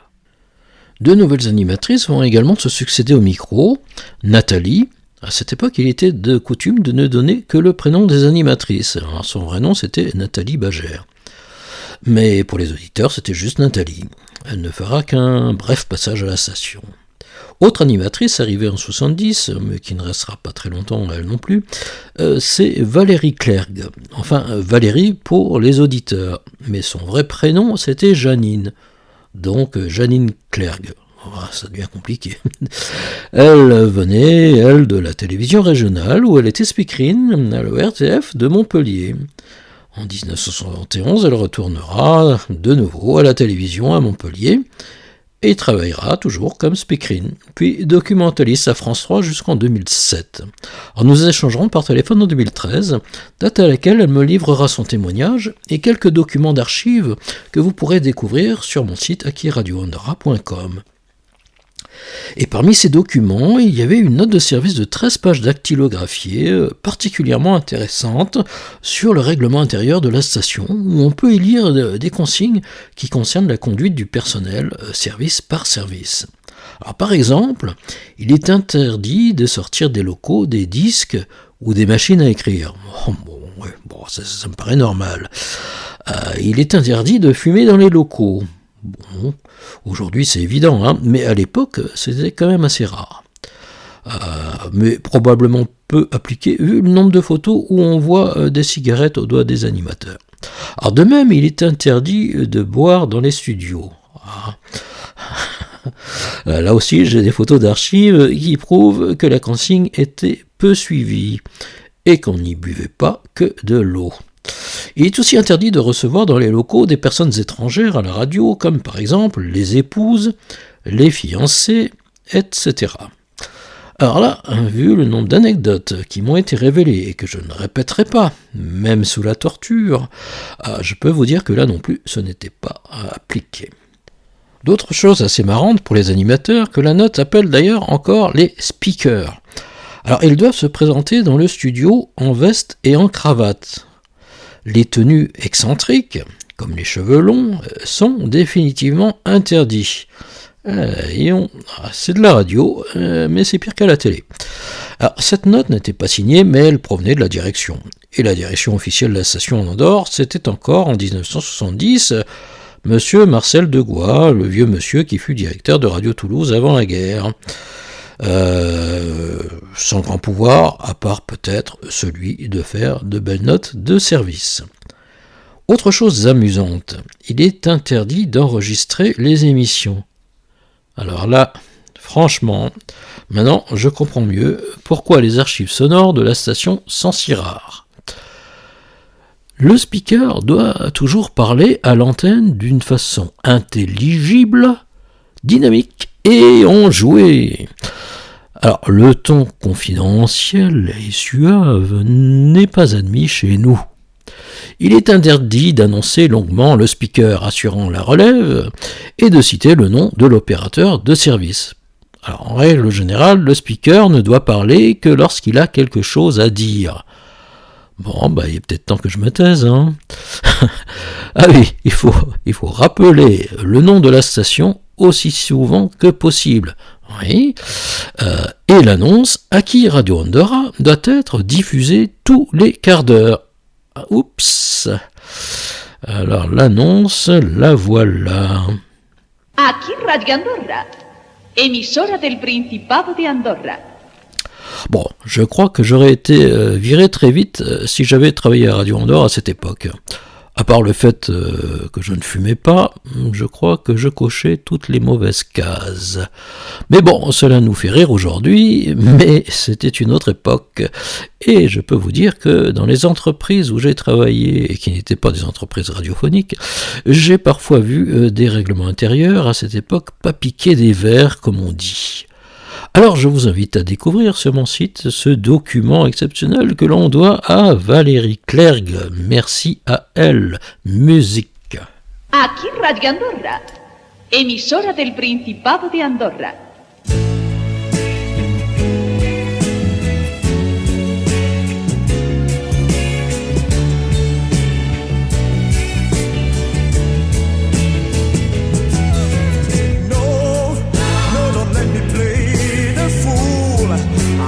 Really love you by the rules, for my love is sweet and free. No, don't make me play the fool for this thing you ask. Oh, it's so cool, can't you see this is me? What you ask of me is just to be your pal, someone you can read about and show around. Why make up a love a children's puppet show? Can't I simply love you in the way I do? What ask of you is not to turn away. Listen to the words that I'm trying to say. Our love could be a new adventure every day. Cause I love you, love you, love you, love you. No, don't let me play the fool. I can't really love you by the rules, for my love is sweet and free.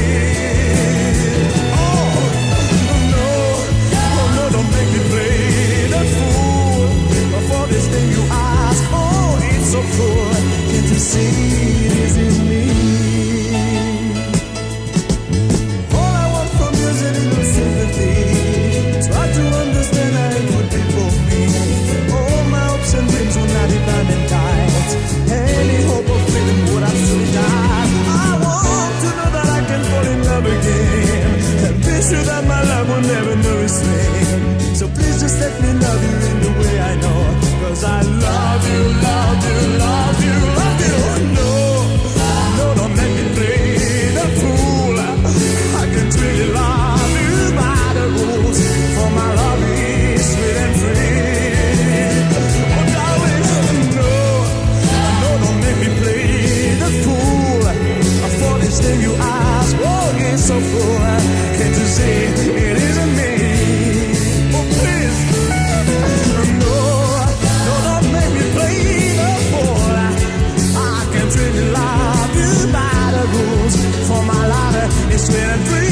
Je voudrais encore revenir sur cette note de service de IS-170 finalement, qui m'amuse bien. Et j'ai encore relu ces 13 pages de consignes qui sont juste le signe finalement d'un changement d'époque. On est juste 2 ans après mai 68 et la France, comme tous les pays occidentaux d'ailleurs, est coupée en deux. D'un côté, l'ancienne génération qui avait connu la guerre et les difficultés, et de l'autre, une nouvelle génération qu'on appellera plus tard les boomers, ou les 68ards qui prônent la liberté des mœurs, la paix, voilà, peace and love. On est encore dans une société très conservatrice, où la religion est omniprésente et dicte ses règles sociétales. Et en Andorre, c'est pareil. Le prince-évêque veille sur la bonne moralité de ses sujets. Je reviens d'ailleurs sur Paul Naref, qu'on a entendu tout à l'heure. Il faut savoir que cet artiste a été un des premiers chanteurs français à avoir les cheveux longs, avec Antoine, vous savez, maman m'a dit va te faire couper les cheveux, voilà, et cela dès le milieu des années 60. Paul Naref va être la bête noire des conservateurs, qui le menaçaient d'ailleurs physiquement. Je me souviens d'avoir lu un article à l'époque, lorsqu'on le menaçait de lui raser la tête. Alors les organisateurs des spectacles de Paul Naref avaient pour obligation d'assurer sa chevelure pour une somme équivalente à 250 000 euros d'aujourd'hui, ce qui les motivait pour assurer sa sécurité. Ce qu'on lui reprochait, c'était d'arborer les codes de la féminité, en fait. Mais il avait quand même été agressé violemment sur scène lors d'un concert à Périgueux. Mais sa chevelure fut sauvée, heureusement. Son disque « L'amour avec toi » avait fait l'objet d'une plainte pour pornographie de la part de l'évêché de Paris, et la chanson fut interdite d'antenne sur les radios françaises avant 22h, et même d'ailleurs totalement interdite sur Radio Andorre. Mais plus on lui mettait la pression, plus il persévérait et affirmait sa personnalité contre vents et marées, en se radicalisant dans la provocation.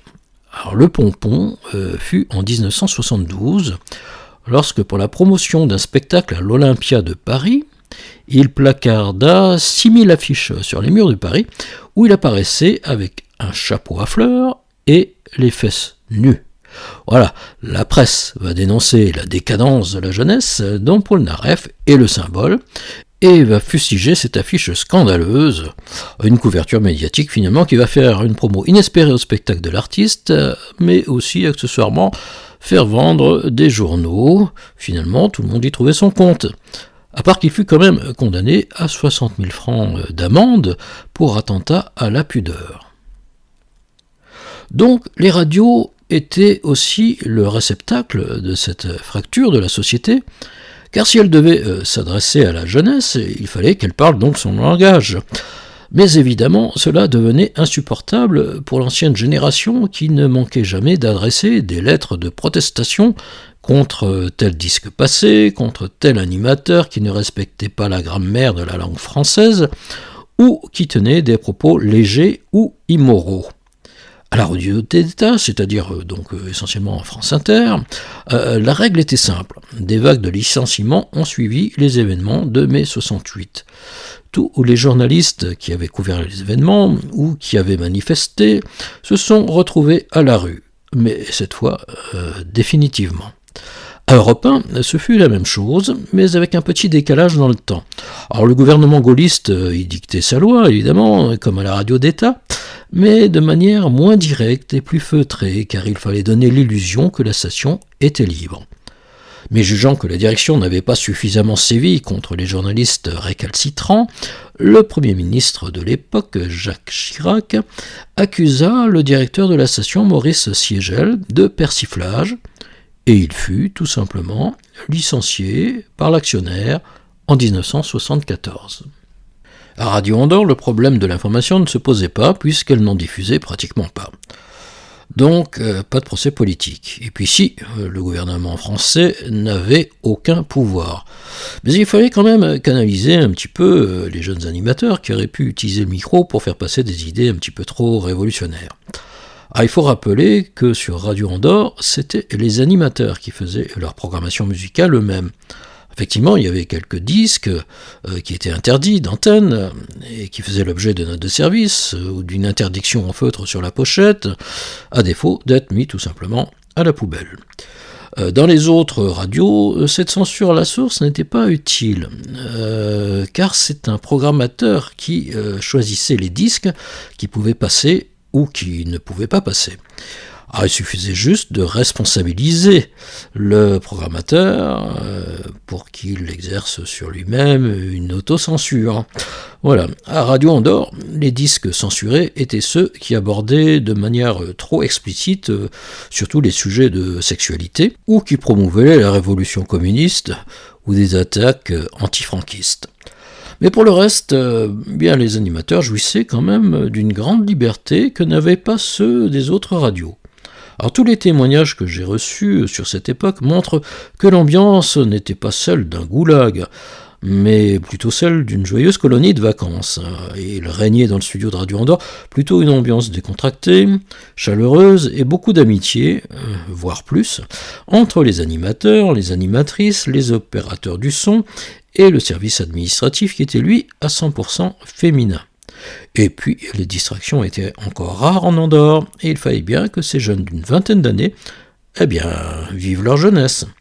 Alors ces notes de service étaient donc assez peu appliquées, mais servaient de preuve, pour qui on aurait demandé, que la direction veillait de près à la bonne tenue de l'antenne.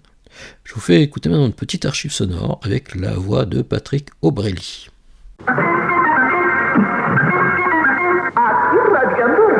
Il est 14h30 et 45 secondes. Michel Fugain et le Big Bazar à l'Olympia, c'est peut-être l'événement le plus important de l'année. Il était normal de vous faire écouter des extraits, d'autant plus que la maison CBS vient de sortir un double album 30 cm consacré justement au passage à l'Olympia de Michel Fugain et du Big Bazar.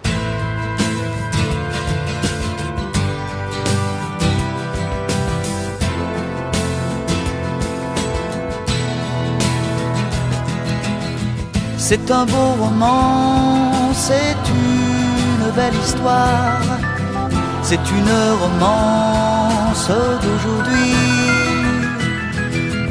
Il rentrait chez lui là-haut vers le brouillard, elle descendait dans le midi, ils se sont trouvés au bord du chemin. Sur l'autoroute des vacances, c'était sans doute un jour de chance. Ils avaient le ciel à portée de main, un cadeau de la Providence. Alors pourquoi penser au lendemain?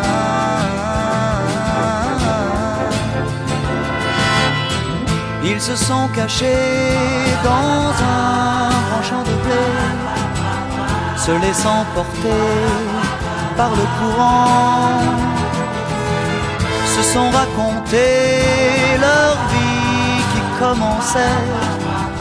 Ils n'étaient encore que des enfants qui s'étaient trouvés au bord du chemin. Sur l'autoroute des vacances, c'était sans doute un jour de chance, qui cueillirent le ciel au creux de leurs mains, comme on cueille la Providence, refusant de penser au lendemain.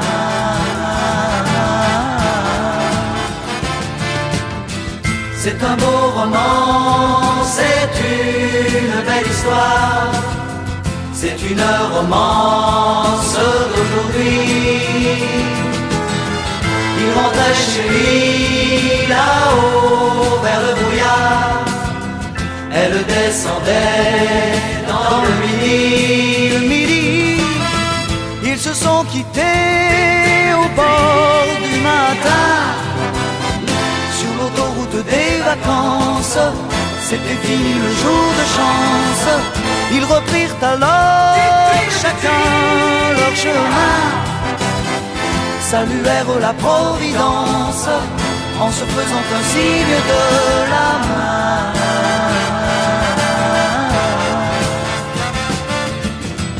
Il rentra chez lui là-haut vers le brouillard. Elle est descendue là-bas dans le midi. C'est un beau roman, c'est une belle histoire, c'est une romance d'aujourd'hui.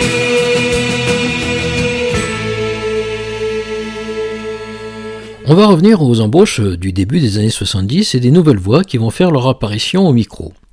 On a évoqué tout à l'heure Alain Thibault-Là et les deux nouvelles animatrices, Nathalie Bagère et Valérie Clerc. Rien que durant l'année 70, il va encore y avoir 3 autres animateurs français, Jacques Dorland, Bernard Laurent et Édouard Lopez.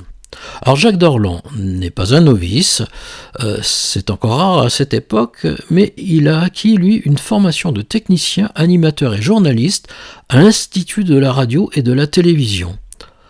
Alors il a 23 ans quand il rentre à Radio Andorre, mais il a déjà une personnalité très affirmée et une grande culture musicale. Son univers, c'est le jazz et le blues. Il va commencer par animer les après-midi, puis les soirées, juste avant les émissions en espagnol. Ce sera un des premiers animateurs de la station à vouloir aussi s'occuper de la technique, car à cette époque, on ne concevait pas une émission de radio sans un technicien. On disait d'ailleurs opérateur du son à Radio Andorre.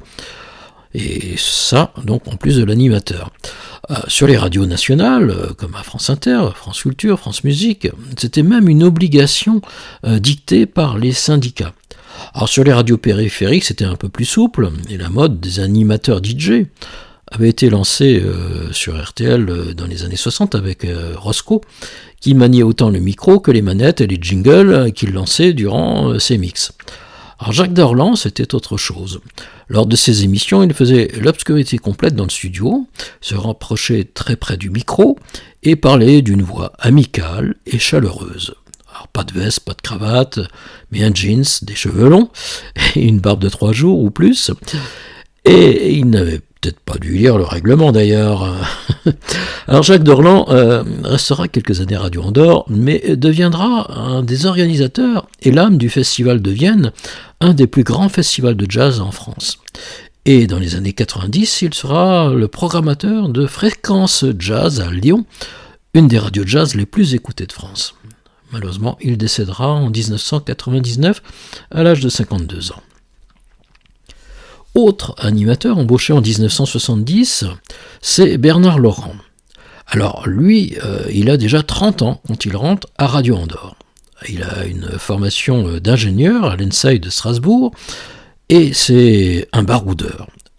Il a déjà parcouru la planète et particulièrement l'Europe et l'Afrique quand il arrive en Andorre en 1970.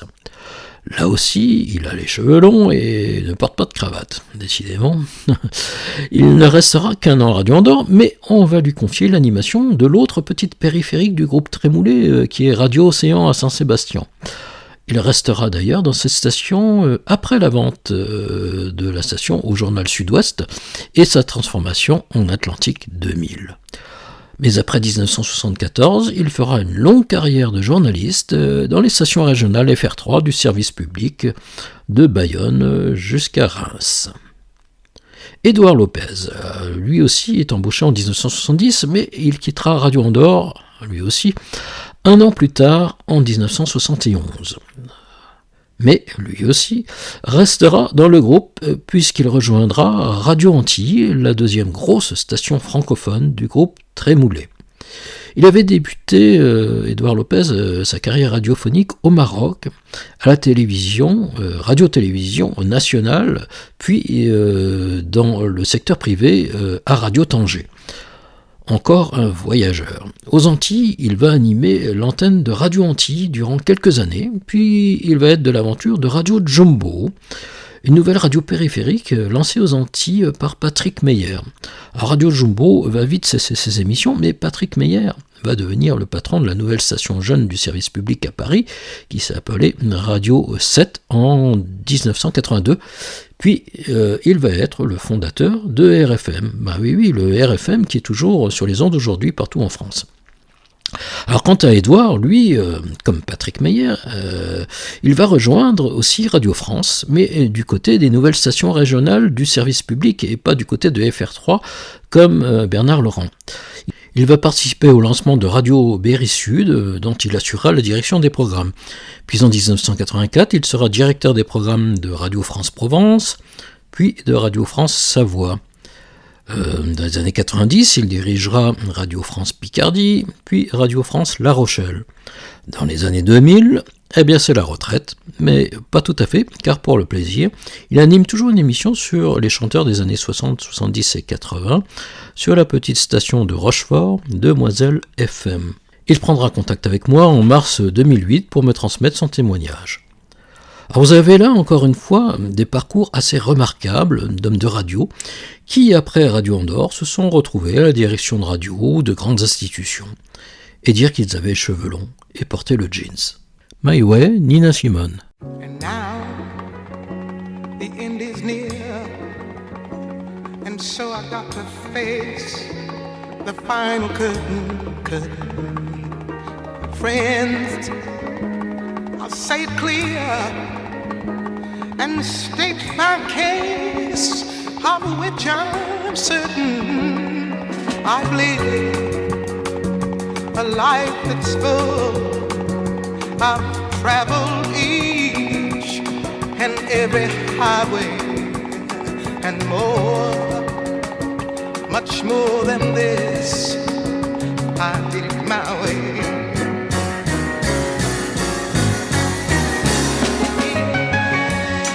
Yes, regrets, I've had a few, but then again, too few to mention. I did what I had to do and saw it through without exemption. I planned each charted course, each careful footstep along the byway. Yeah, oh, much more than this, I did it my way. Yes, there were times, I'm sure you knew, when I bit off much more than I could chew. I threw it all when there was doubt, and despite it all, I faced it all, and I stood tall and did it my way.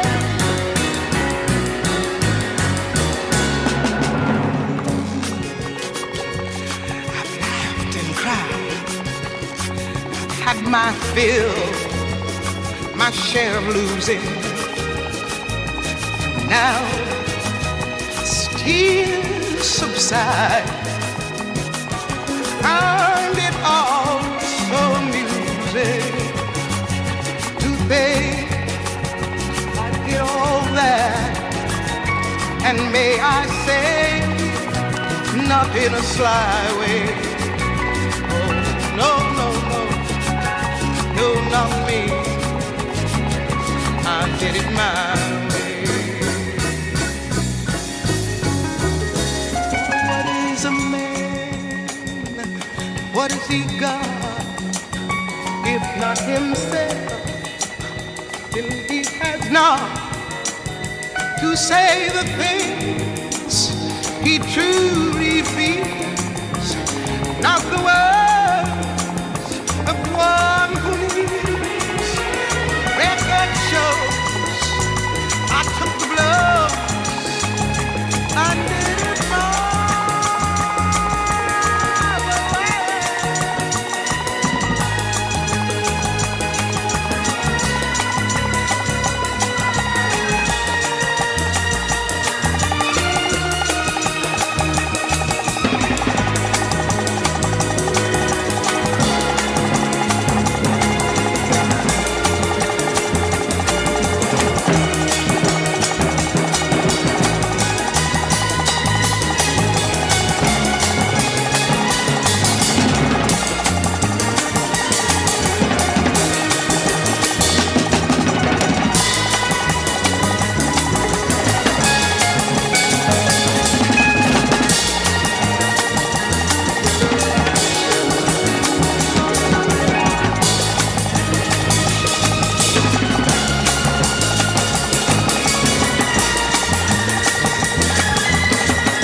On est toujours en 1970 et c'est l'arrivée de Daniel Pirenne qui va lui aussi faire un passage assez bref à Radio Andorre puisque fin 1972 il passera à Sud Radio dont il deviendra un des animateurs vedettes.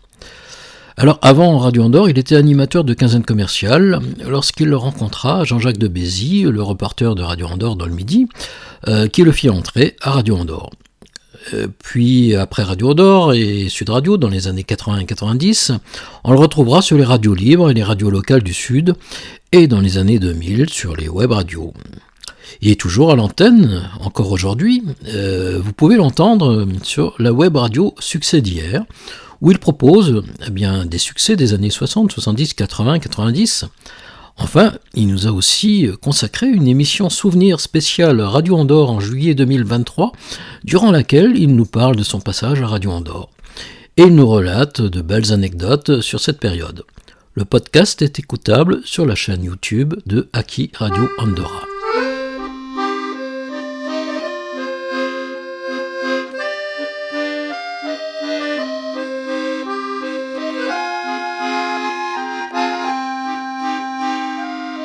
L'histoire racontée de Radio Andorre par Jean-Marc Prince. L'année 1971 verra l'arrivée de Jean-Claude Gilles. Alors Jean-Claude Gilles a un parcours inhabituel. En 1965, il est à l'origine de la création de la première discothèque du Gers, le Big Boss. Et toute l'équipe de Radio Andorre, direction comprise, se retrouve régulièrement au Big Boss, qui est pas très loin de l'Andorre finalement. Un échange va même être mis en place avec Radio Andorre. Le disjockey du Big Boss diffuse régulièrement les jingles de Radio Andorre et en échange, la station diffuse plusieurs fois par jour une pub pour le Big Boss. Puis en 1971, Radio Andorre va organiser un concours pour recruter de nouveaux animateurs et c'est pas moins de 70 candidats qui vont se présenter et Jean-Claude Gilles va être le candidat retenu. Il commence à l'antenne en décembre 1971. Il va animer toutes les tranches de la station de 6h du matin à 20h45, donc juste avant les émissions en espagnol. Et comme il est libre le soir, il va se lancer dans l'ouverture d'un restaurant à Andorre-la-Vieille qui s'appelait La Forquilla. Alors on écoute une publicité lue à l'antenne par Jean-Claude Gilles.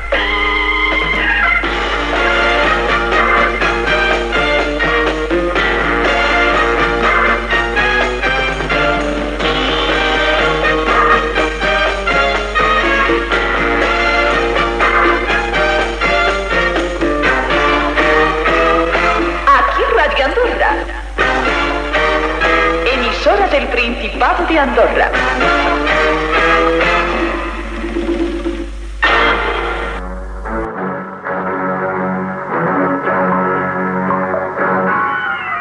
Pour votre séjour en principauté, vous aussi vous choisirez l'hôtel Comte d'Urgel. Hôtel Comte d'Urgel, un hôtel de premier ordre possédant un maximum de confort et une situation privilégiée. Hôtel Comte d'Urgel, 200 chambres, toutes avec bain et téléphone. L'hôtel Comte d'Urgel vous offre également ses salles de conférence, son solarium et son garage privé. Le luxe et le calme de l'hôtel Comte d'Urgel feront de cet établissement votre lieu de séjour lors de vos prochaines vacances en Andorre. Hôtel Comte d'Urgel, 29 avenue des Écoles, aux Escaldes, Principauté d'Andorre, téléphone 20 621, ligne groupée, Telex, Andorre 226.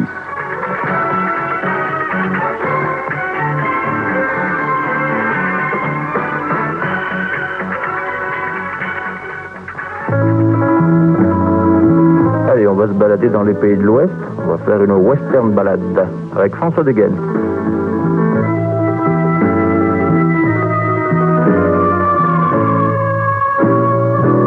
Comment ce temps-là, je n'étais pas là, j'imagine, comme toi, le Colorado. En 1975, comme beaucoup, Jean-Claude Gilles va passer à la concurrence, c'est-à-dire Sud Radio. Il n'y restera que peu de temps, mais sa vie professionnelle va se partager ensuite entre la création d'affaires et l'animation radiophonique.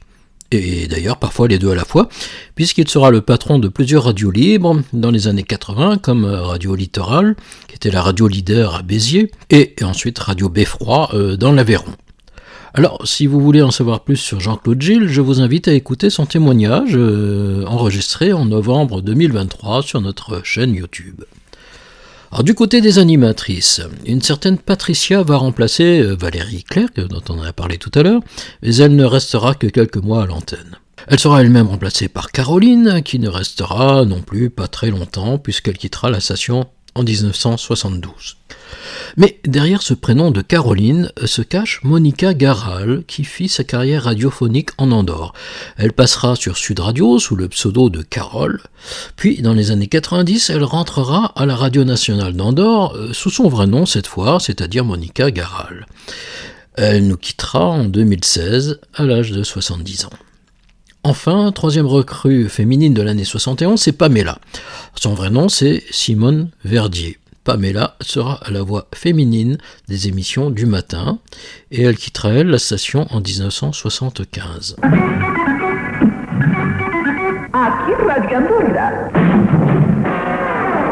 On passe maintenant à l'année 72. En cette année 72, rentre à Radio Andorre notre ami David Gérard. Je dis notre ami car David collabore avec nous pour entretenir la mémoire de Radio Andorre à travers des émissions régulières qu'il enregistre pour nous. Je vous invite aussi à découvrir ses podcasts sur notre chaîne YouTube. À travers l'émission Causerie en air, il a reçu au micro le compositeur Jean Renard, une émission exceptionnelle enregistrée en avril 2024. Toujours sur Causerie en air, il est allé rendre visite à son ami Jean-Claude Gilles, dont je vous parlais il y a 2 minutes.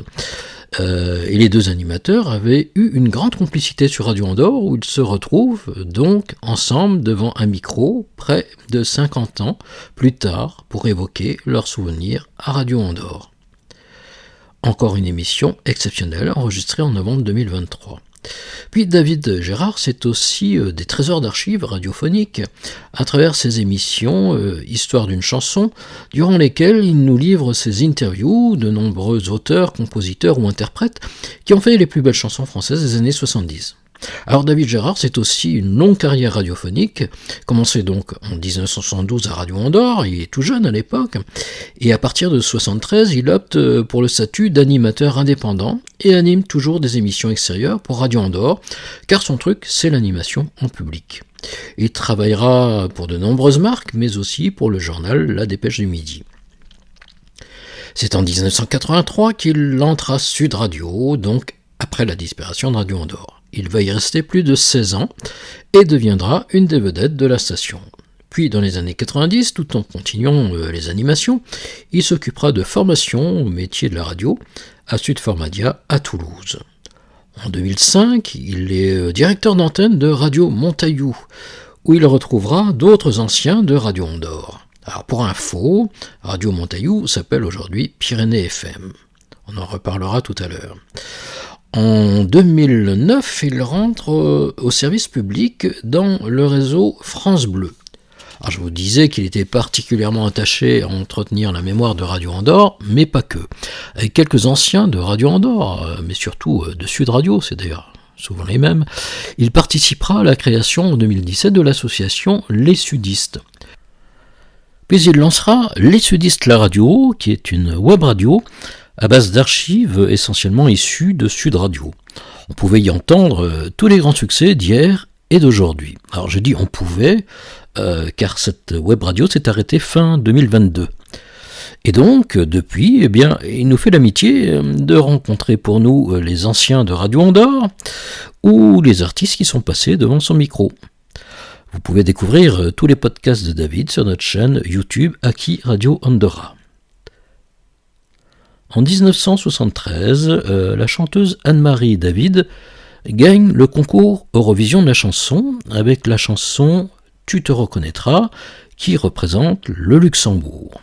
Alors c'est la deuxième année consécutive que le Luxembourg gagne l'Eurovision, car en 1972, l'année précédente, c'était avec Vicky Landros qui chantait « Après toi ». Et c'est la troisième année consécutive que des chanteuses françaises gagnent le concours, puisqu'en 1971, c'était Séverine avec un banc, un arbre, une rue. Elle représentait, elle, Monaco. Alors, il faudra attendre, pour la petite histoire, il faudra attendre 2004 pour que l'Andorre participe à ce concours. Mais elle chantera, elle, en catalan. Donc, en 1973, c'est Anne-Marie David. Bon, ce n'est plus un secret, depuis que David Gérard nous l'a révélé dans une de ses émissions. Anne-Marie David et David Gérard ont partagé leur vie durant une dizaine d'années. Tu te reconnaîtras, Anne-Marie David, animateur, Patrick Aubrely, Yves Delmont et Claude Ferrand. Alors, Patrick Aubrely arrive en Andorre en juillet 1973. Il remplace Daniel Pirenne, parti pour Sud Radio. Lui aussi, c'est Jean-Jacques de Bézy qui va l'embaucher après une brève audition dans le bureau de Toulouse de Radio Andorre. Après les vacances, son contrat va être renouvelé et Patrick Aubrely va animer l'antenne de Radio Andorre jusqu'en novembre 1975. Après avoir animé la matinale, il va prendre en charge deux grosses émissions de la station, qui sont Midday Magazine, dont nous avons déjà parlé tout à l'heure, donc de midi à 15h, et cette émission est la plus éclectique de Radio Andorre, car on y retrouve tous les reportages de la station, des interviews, des infos de service, et bien sûr des chansons. Et on laisse d'ailleurs Patrick Aubrely nous présenter un extrait de cette émission juste après celle de Pamela. Voici maintenant quelques extraits de Midday Magazine du 26 mai 1974. Midday Magazine était une émission diffusée quotidiennement entre 12h et 15h. Ce jour-là, la partie technique était assurée par Raymond Sanchez et Armando.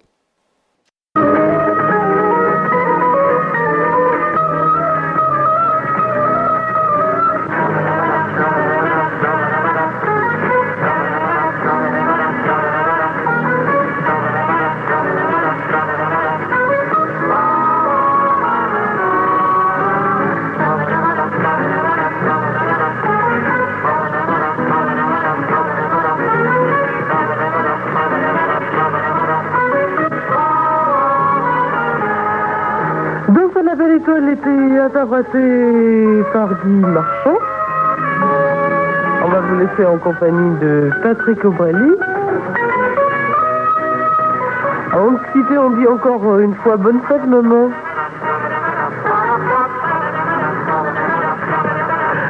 Raymond Sanchez et Pamela vous disent également bon appétit. Je vous retrouve tout à l'heure. Du moins, je l'espère.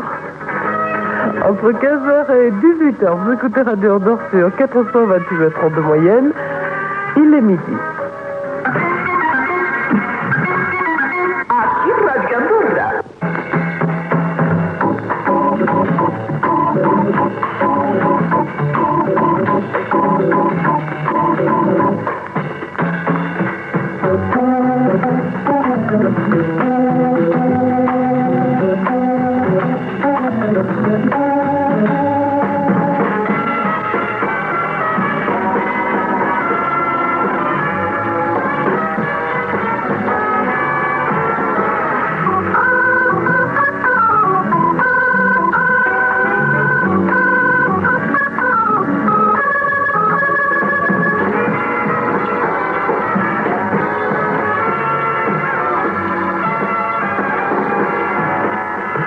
Au revoir Pamela et couvrez-vous bien surtout, n'oubliez pas que vous revenez à 3h. Hein. Oui, eh bien moi aussi je souhaite évidemment une bonne fête à toutes les mamans du monde, c'est la moindre des choses. Et puis moi aussi j'ai une maman comme tout le monde, alors eh bien je lui souhaite également une très bonne fête.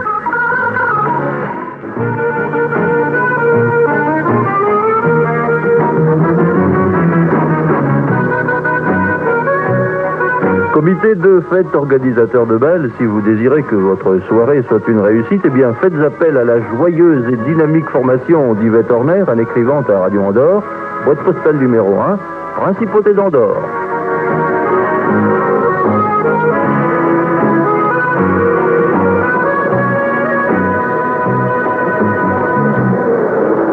Vous pouvez compter sur vos doigts, ils sont tous là, ils sont 6, c'est le groupe Pile était une fois.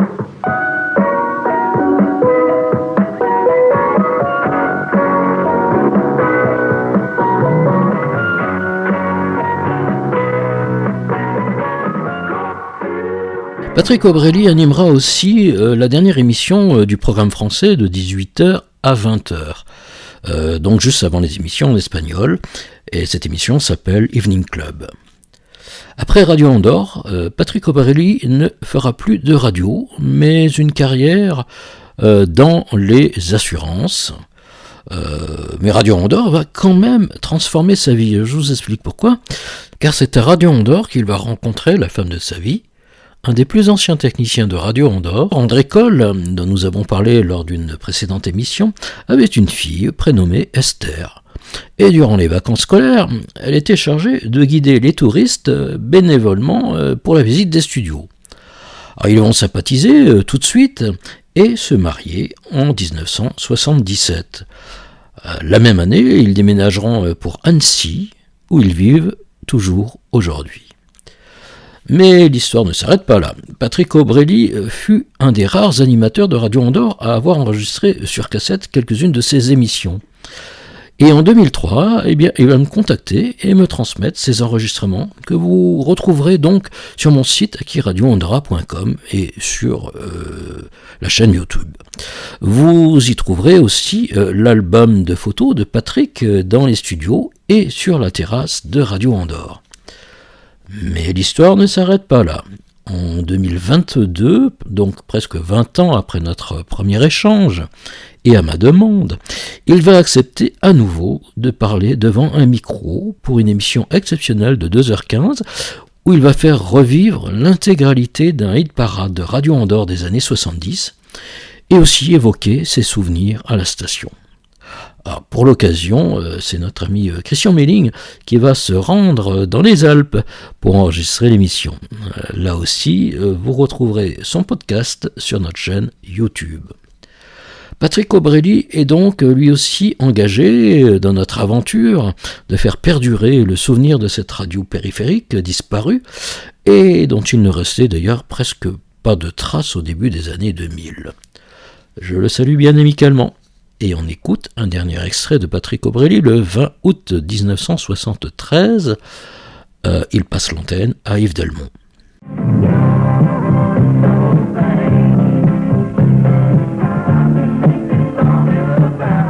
Ah, je crois que ce disque aura fait plaisir à quelqu'un que j'aime beaucoup. You are so vain, Carly Simon. Dans 3 minutes, il sera 9h.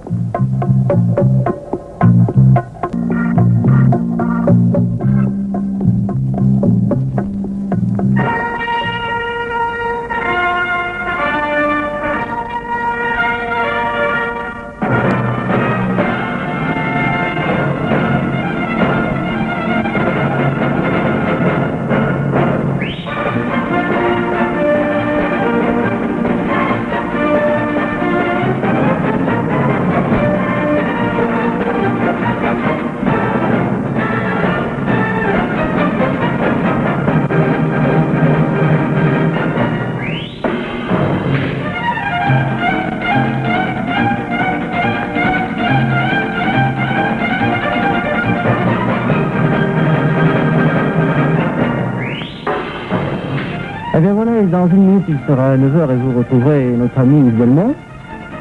Et vous tiendra compagnie d'ailleurs jusqu'à midi. C'était Manuel Guéra qui réalisait l'émission ce matin. Patrick Aubrely vous l'a présenté. Je vous rappelle que nous sommes le lundi 20 août 1973, au cas où vous émergeriez à l'instant des couvertures. Je vous rappelle également que c'est la Saint-Bernard, alors bonne fête à tous les Bernards qui écoutent Radio Andorre. Et puis je vais vous laisser avec le soleil, puisqu'il y a un effet du soleil sur la principauté d'Andorre ce matin. Il fait une température de 20 degrés sur notre terrasse.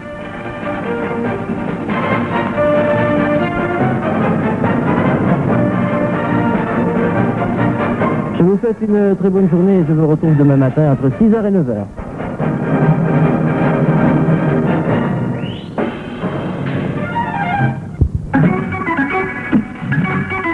Aquí Radio Andorra. Radio Andorre 428 mètres en de moyenne, il est 9h 0 minutes et 0 secondes.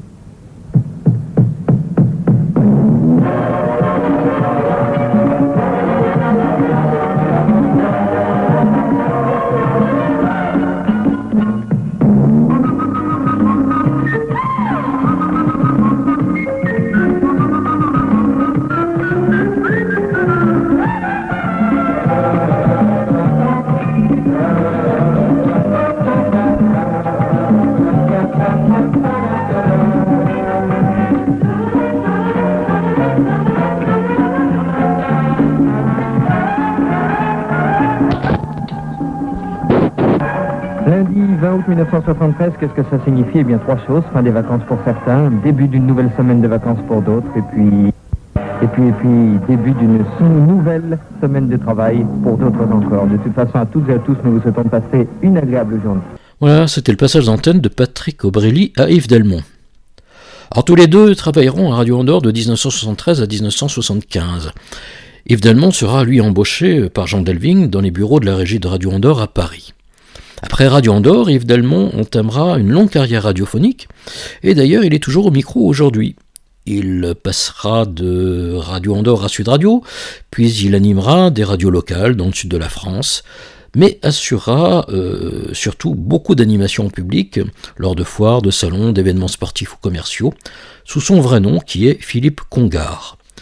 Une voix et un visage connus du public, de Périgueux à Perpignan, en passant par Toulouse. Il fera même un passage sur France Bleu Gascogne, la radio du service public. Aujourd'hui, il anime un podcast pour le compte du quotidien L'Indépendant de Perpignan, intitulé « Secret de chez nous ». Nous aurons un premier contact en 2008, et l'année dernière, en octobre 2024, il acceptera pour nous de réaliser et enregistrer une émission spéciale où il relatera ses souvenirs à Radio Andorre. Là aussi, vous la trouverez sur notre chaîne YouTube. Donc, coucou aussi à Yves Delmont, alias Philippe Congar.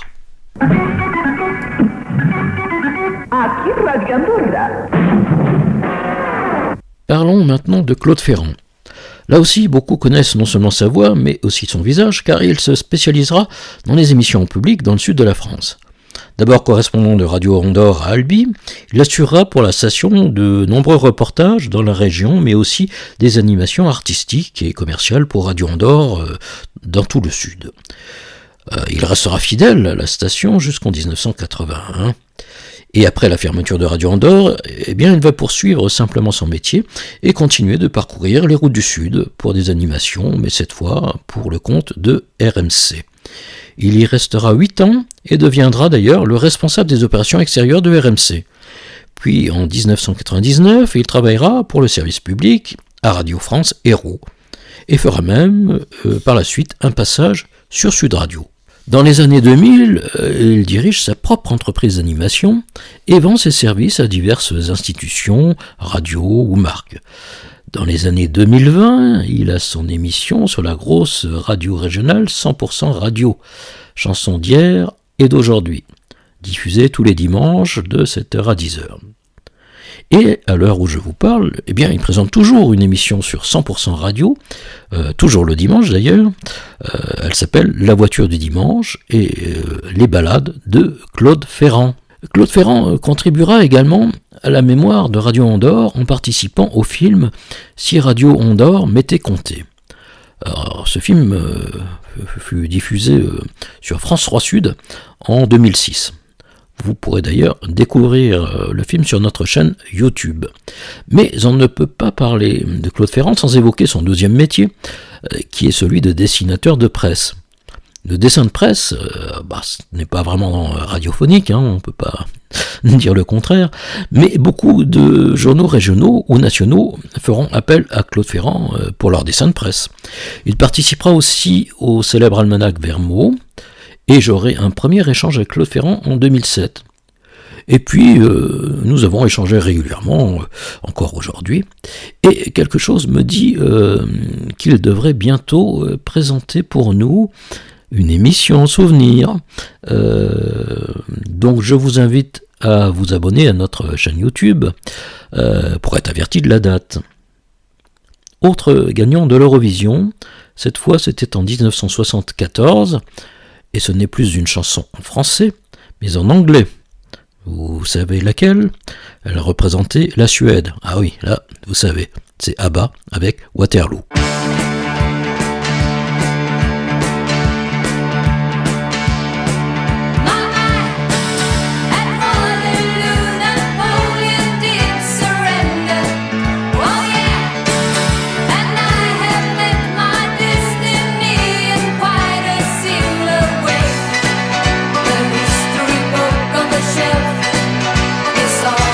Repeating itself.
Il y aura encore un nouvel animateur embauché en 1974, c'est Gérald Chaland.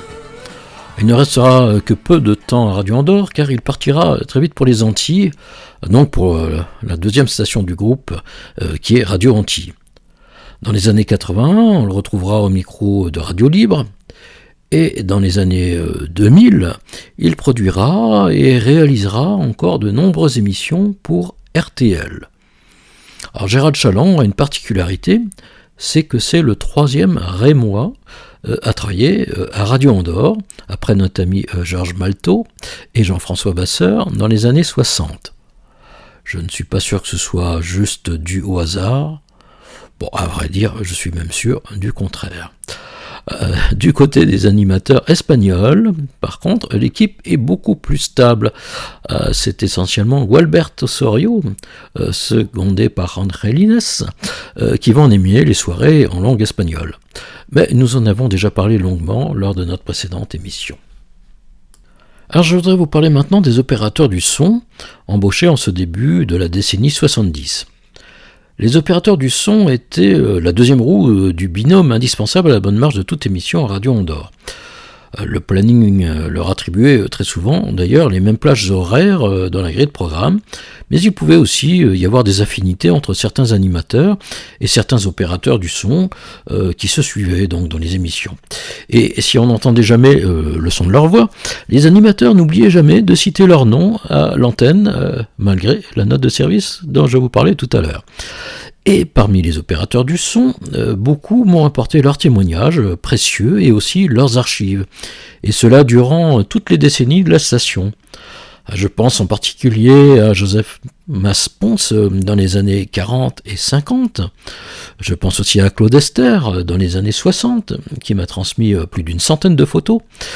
Et pour les années 70, eh bien, c'est Ramon Sanchez qui va être un contributeur important de mon site avec la transmission de ses archives photographiques. Ramon Sanchez est embauché à Radio Andorre par Claude Bellé en 1970 et va très vite devenir le chef opérateur adjoint et s'occuper de la formation des nouveaux qui vont rejoindre la station dans les années 70. Il sera fréquemment l'opérateur des opérations extérieures de la station et notamment à Canet-Plage.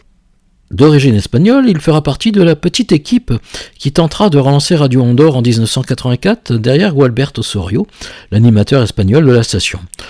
L'expérience sera de courte durée, mais il suivra Gualberto Osorio dans ses aventures radiophoniques, notamment à Radio Valira, la première radio libre de l'Andorre, puis à Radio Nationale d'Andorra, où il sera réalisateur en chef jusqu'en 1993.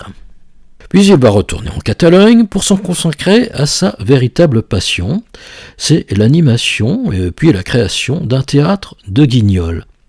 Une passion vraiment peu banale, mais sa troupe est célèbre en Espagne et il exerce aujourd'hui toujours ce métier. J'ai encore eu l'occasion d'échanger avec lui en ce début d'année 2025. Et selon son expression, eh bien, il est toujours guignoliste et épanoui dans ce métier. Avec sa troupe, il a maintenant quitté la Catalogne pour l'Aragon, et un peu plus à l'ouest donc, et il exerce maintenant dans la petite ville de Jacquard. Bon, je prononce ça à la française, vous m'excuserez. Et d'ailleurs, si un jour vos pas vous mènent dans cette jolie petite ville historique, avec sa belle cathédrale romane, n'oubliez pas la troupe de Guignol. Deux autres techniciens du son vont rejoindre l'équipe en 1970, c'est Édouard Monzo et José Ribes.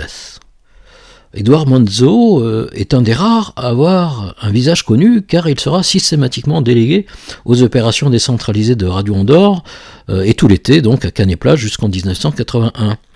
Alors ses lunettes fumées glissant au bout de son nez et puis rattrapées avant qu'elles ne chutent sur la table de mixage sont un petit peu l'image qui restera de ce sympathique opérateur du son très apprécié par tout le monde à Radio Andorre et qu'on surnommait Doudou.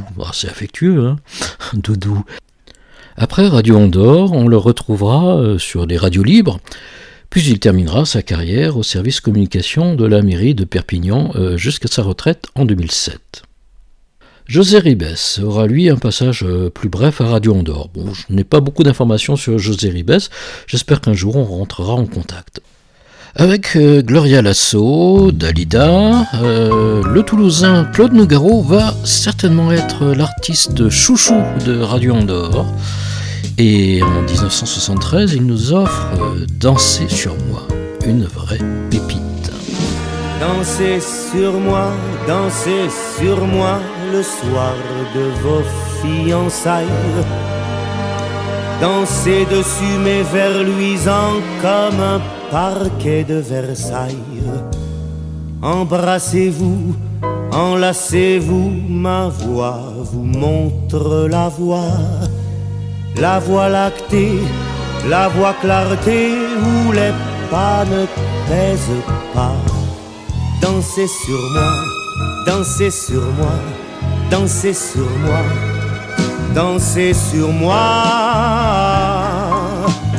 sur moi. Dansez sur moi qui tourne comme un astre. Et traînez-vous pour que vos cœurs s'encastrent. Tel un tapis volant, je me tapis sous vos pieds. C'est pour vous tous que sur mes doigts la nuit je compte mes pieds. Dansez sur moi, dansez sur moi, dansez sur moi, dansez sur moi. Hé hé hé, oh mais ça y est.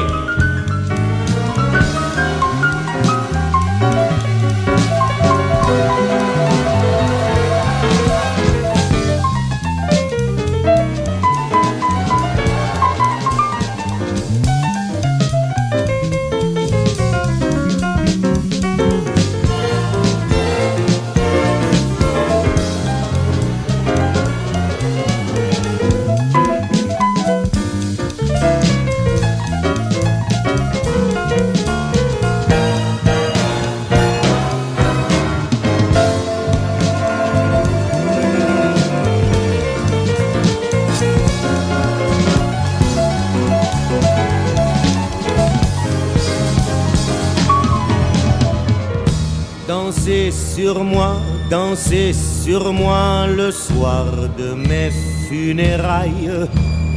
Que la vie soit feu d'artifice et la mort un feu de paille.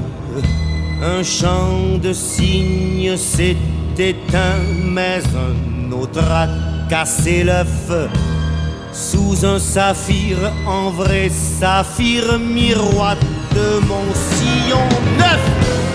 Dansez sur moi, dansez sur moi, dansez sur moi, dansez sur moi, dansez sur moi.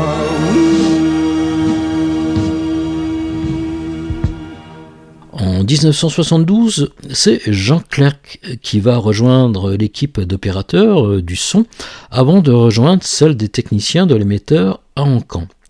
Il quittera Radio Andorre en 1974 pour rejoindre Sud Radio, où il sera chargé du déploiement des antennes FM de la station dans les années 80. Ensuite, il rejoindra Télédiffusion de France, TDF, où il sera responsable de la communication externe de la direction régionale Sud-Ouest. Mais Jean Clerc, c'est aussi le fondateur de Radio Montaillou, une radio qui va très vite grandir pour devenir aujourd'hui une des grosses radios privées du Midi de la France, Pyrénées FM, dont il assure la direction. Alors cette radio va de l'Atlantique à la Méditerranée et diffuse aussi maintenant ses programmes en Catalogne. Tiens, ça me rappelle une autre radio. Il lui manque peut-être juste encore un émetteur en Andorre. Mais bon, peut-être que ça viendra un jour. En tout cas, encore une carrière exceptionnelle qui a commencé à Radio Andorre. Autre carrière exceptionnelle, c'est celle d'Henrik Castelet. Alors lui, c'est un Andorran, il est né en Andorre, et il va être opérateur du son à Radio Andorre de 1971 à 1973, et il passera aussi à Sud Radio de 73 à 76. Après un passage dans les affaires touristiques en Andorre, Il va être chargé par le gouvernement andorran en 1995 de la création et du développement de la télévision andorrane.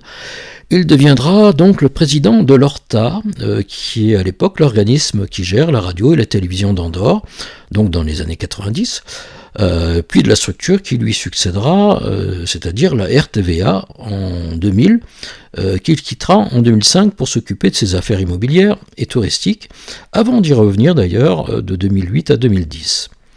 En 2019, il publie un livre en catalan, Un recorregut de 12 anys per la historia de la radio et la télévision publica. Excusez mon accent, mais c'est l'accent catalan de la Lorraine Nord. Voilà, que le catalan qui parle le plate lorrain sans accent me jette la première pierre. Alors, ce livre traite de l'histoire de la radio et de la télé d'État en Andorre. J'aurai quelques échanges en 2007 et en 2019 avec Henrik Castellet, qui me transmettra son témoignage et ses archives photographiques. En 1973 et 1974, Radio Andorre, qui multiplie les opérations d'animation décentralisées, donc à l'extérieur, est obligé d'embaucher 6 nouveaux opérateurs du son. Jean Del Sol, Francis Lasso, Ricardo Pedrosa, Manuel Guerra, Marc Pariente et Federico Palmiggiavilla. Tiens, c'est la première fois que j'arrive à prononcer son nom sans bafouiller. Alors, juste un mot sur Manuel Guerra. Il ne restera qu'un an à Radio Andorre, donc jusqu'en 1974, mais va multiplier les créations d'entreprises et développer ses affaires en Europe et même jusqu'en Amérique du Sud. Dans les années 2000, il sera membre du Conseil national de l'audiovisuel de la Principauté d'Andorre et il me transmettra ses archives photographiques en 2008. Encore juste une petite anecdote, disons un petit peu people. En 1973, Radio Andorre embauche une nouvelle responsable du suivi des annonces publicitaires en Andorre. Elle s'appelle Hélène Sanchez. Alors Sanchez, ça vous dit quelque chose? Sanchez comme l'opérateur du son Ramon Sanchez. Bah oui, forcément, ils étaient mariés depuis 1971. Donc encore un couple dévoué à Radio Andorre, et elle restera, elle aussi, fidèle à la station, comme son mari, jusqu'en 1981. Malheureusement, avec Ramon, ils se sépareront au milieu des années 80, après 14 ans de mariage. Voilà, cette fois, on a fait le tour complet de toutes les nouvelles recrues de cette période 70-74. Pas moins de 32 personnes. Ah oui, le temps passé. Mais les départs étaient presque aussi nombreux. Alors, dernier volet musical de cette émission, ce sont 2 tubes qui ont été aux premières places du hit parade de Radio Andorre en 1973. C'est les Rolling Stones avec Angie et le chanteur italien Drupi avec Vado Via. Angie,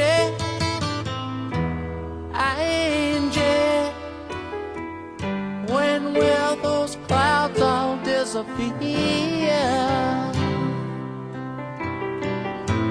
Angie,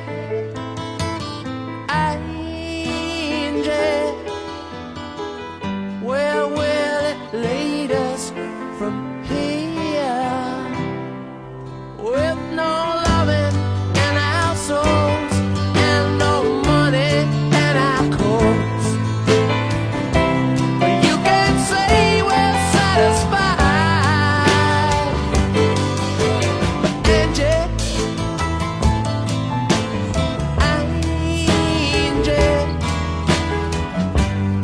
you can say we never tried.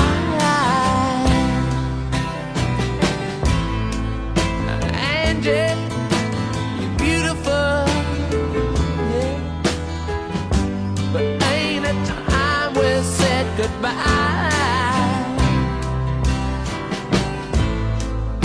Angie, I still love you. Remember all those nights we cried. All the dreams we held so close seem to all go up in smoke. Let me whisper in your ear,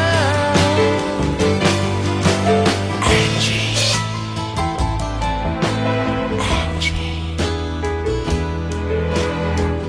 where will it lead us from here?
non più quel ragazzo che sai, ma non avrò ripensamenti mai, giuro che vado via, casa tua, più non c'è.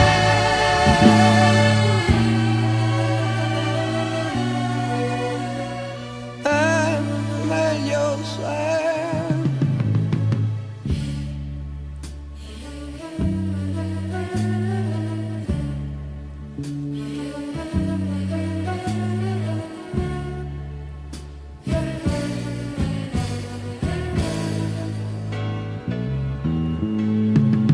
tremo sul confine di un mondo sereno, il mio viaggio finisce con te, ma come avrò potuto amare te, giuro che vado via, casa tua, più non c'è.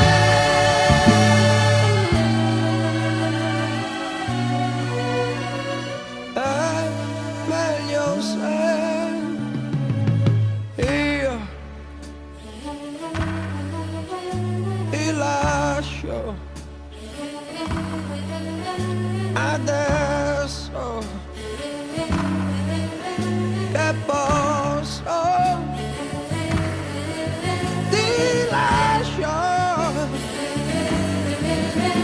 adesso che posso, ti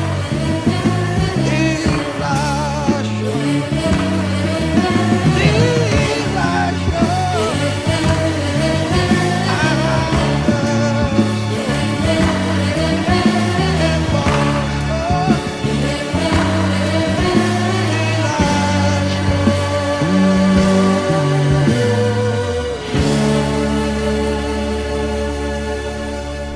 Notre émission touche bientôt à sa fin.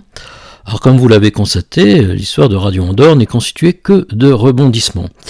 La période 70-74 que nous avons abordée aujourd'hui est marquée essentiellement donc par la disparition du fondateur de la station, Jacques Trémoulet, ce qui a provoqué beaucoup de remous dans le personnel, aussi bien au niveau de la nouvelle direction qui va se mettre en place que des animateurs et des techniciens. Mais ce qui n'était jusqu'alors qu'une supposition va se révéler malheureusement être une réalité, c'est que la situation financière de la station est catastrophique. Et ces 5 années vont être consacrées à trouver des financements extérieurs, ce qui va se révéler être un parcours semé d'embûches, car tant du côté français que du côté espagnol, eh bien, les prédateurs vont se réveiller, pensant que l'heure était venue de porter le coup fatal à Radio Andorre. La station trouvera néanmoins une aide provisoire de la part d'une de ses concurrentes historiques, RTL, qui va la soutenir matériellement, mais sans être dépourvue d'arrière-pensée. Mais bon, c'est ça le jeu des affaires. Donc lors de notre prochaine émission, nous verrons que Radio Andorre n'a pas encore dit son dernier mot, et qu'avec le retour de Gilles Marquet, elle va encore connaître un second souffle, et terminer la décennie 70 sans trop de dommages. En tout cas, de tous ces problèmes, les auditeurs n'auront jamais connaissance. Rien n'est jamais évoqué à l'antenne, et seuls quelques rares articles de presse, écrits par des journalistes bien renseignés, évoqueront ces difficultés et son rapprochement avec RTL.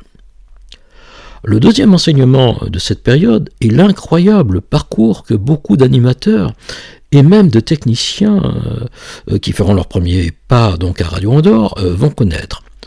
On va les retrouver à la tête de médias importants en France qu'en Espagne et en Andorre. Mais tous garderont une reconnaissance envers cette station qui leur a donné leur première chance. C'est aussi ce qui explique leur implication aujourd'hui à mes côtés pour perpétuer le souvenir de cette station. Alors qu'ils en soient tous remerciés, car malgré les hautes fonctions et les responsabilités qu'ils ont eues dans leur vie professionnelle, malgré parfois des départs qui se firent dans la douleur à Radio Andorre, eh bien, ils acceptent aujourd'hui modestement de témoigner, de partager leurs archives et même parfois de participer bénévolement aux émissions souvenirs que je leur propose. Je les ai cités donc tout au long de cette émission. Il me reste juste à remercier encore les anciens auditeurs qui m'ont transmis leurs archives sonores qui ont ponctué cette émission. C'est Jean-Claude Mercier, Miguel Sanchez Bagnos, Michel Lacoste, et puis aussi les anciens animateurs qui ont enregistré les émissions au studio, Georges Malto et Patrick Aubrelli. Merci aussi à Christian Milling pour la diffusion de cette émission en ondes courtes. Alors si vous avez aimé cette émission, n'hésitez pas à laisser vos likes, c'est important pour moi. Et puis vos commentaires aussi sur notre page Facebook ou sur notre chaîne YouTube. Et puis pourquoi pas, abonnez-vous aussi à cette chaîne YouTube, c'est qui nous permet d'améliorer sa popularité auprès des robots de YouTube. Et puis donc d'élargir l'auditoire. Il nous reste juste 8 minutes avant la fin de l'émission, et bien ça tombe bien parce que c'est justement la durée du dernier disque que je voulais vous faire écouter, et d'ailleurs qu'aucune radio, y compris d'ailleurs Radio Andorre, ne passait en entier tant il était long. Et pourtant c'est un des chefs-d'œuvre du rock du début des années 70, le groupe légendaire Led Zeppelin avec Stairway to Heaven. Je vous dis au revoir et à bientôt pour la suite de cette aventure.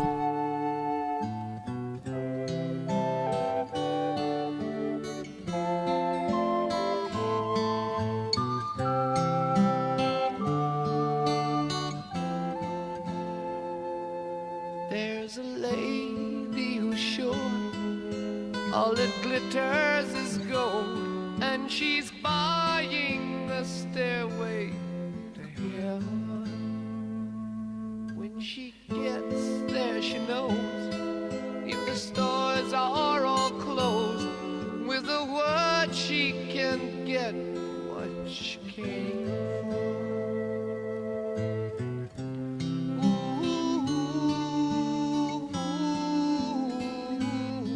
She's buying a stairway to heaven. There's a sign on the wall, but she wants to be sure, 'cause you know sometimes words have two meanings. In a tree by the brook, there's a songbird who sings. Sometimes all of our thoughts are misgiven.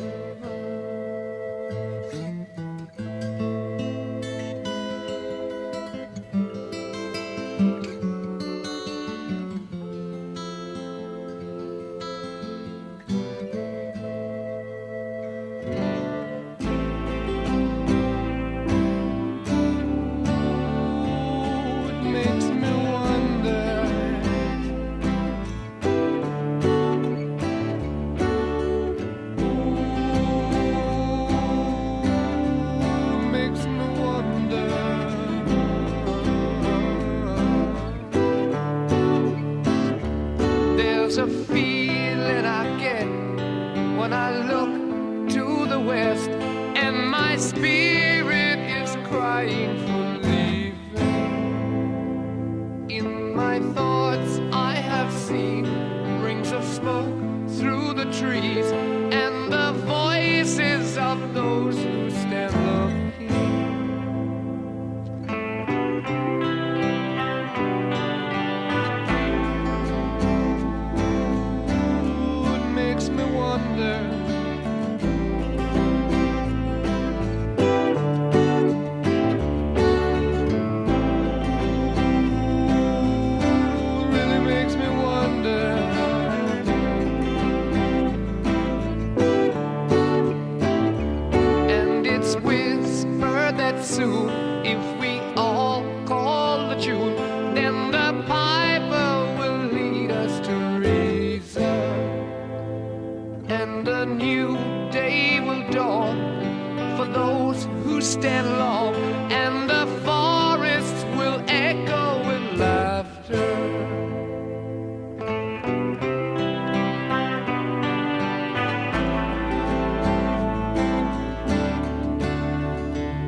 you don't know that by first calling you to join him.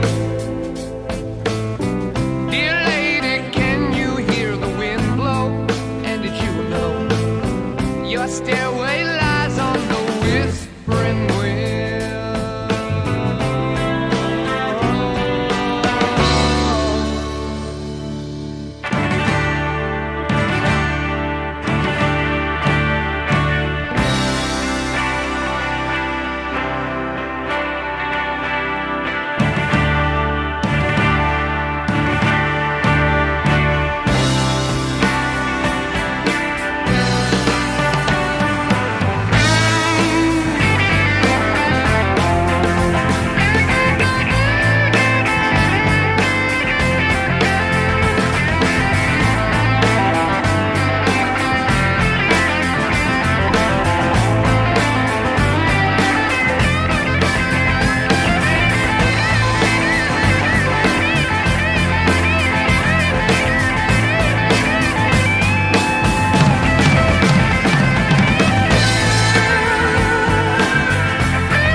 Aquí Radio Andorra, emisora del Principado de Andorra.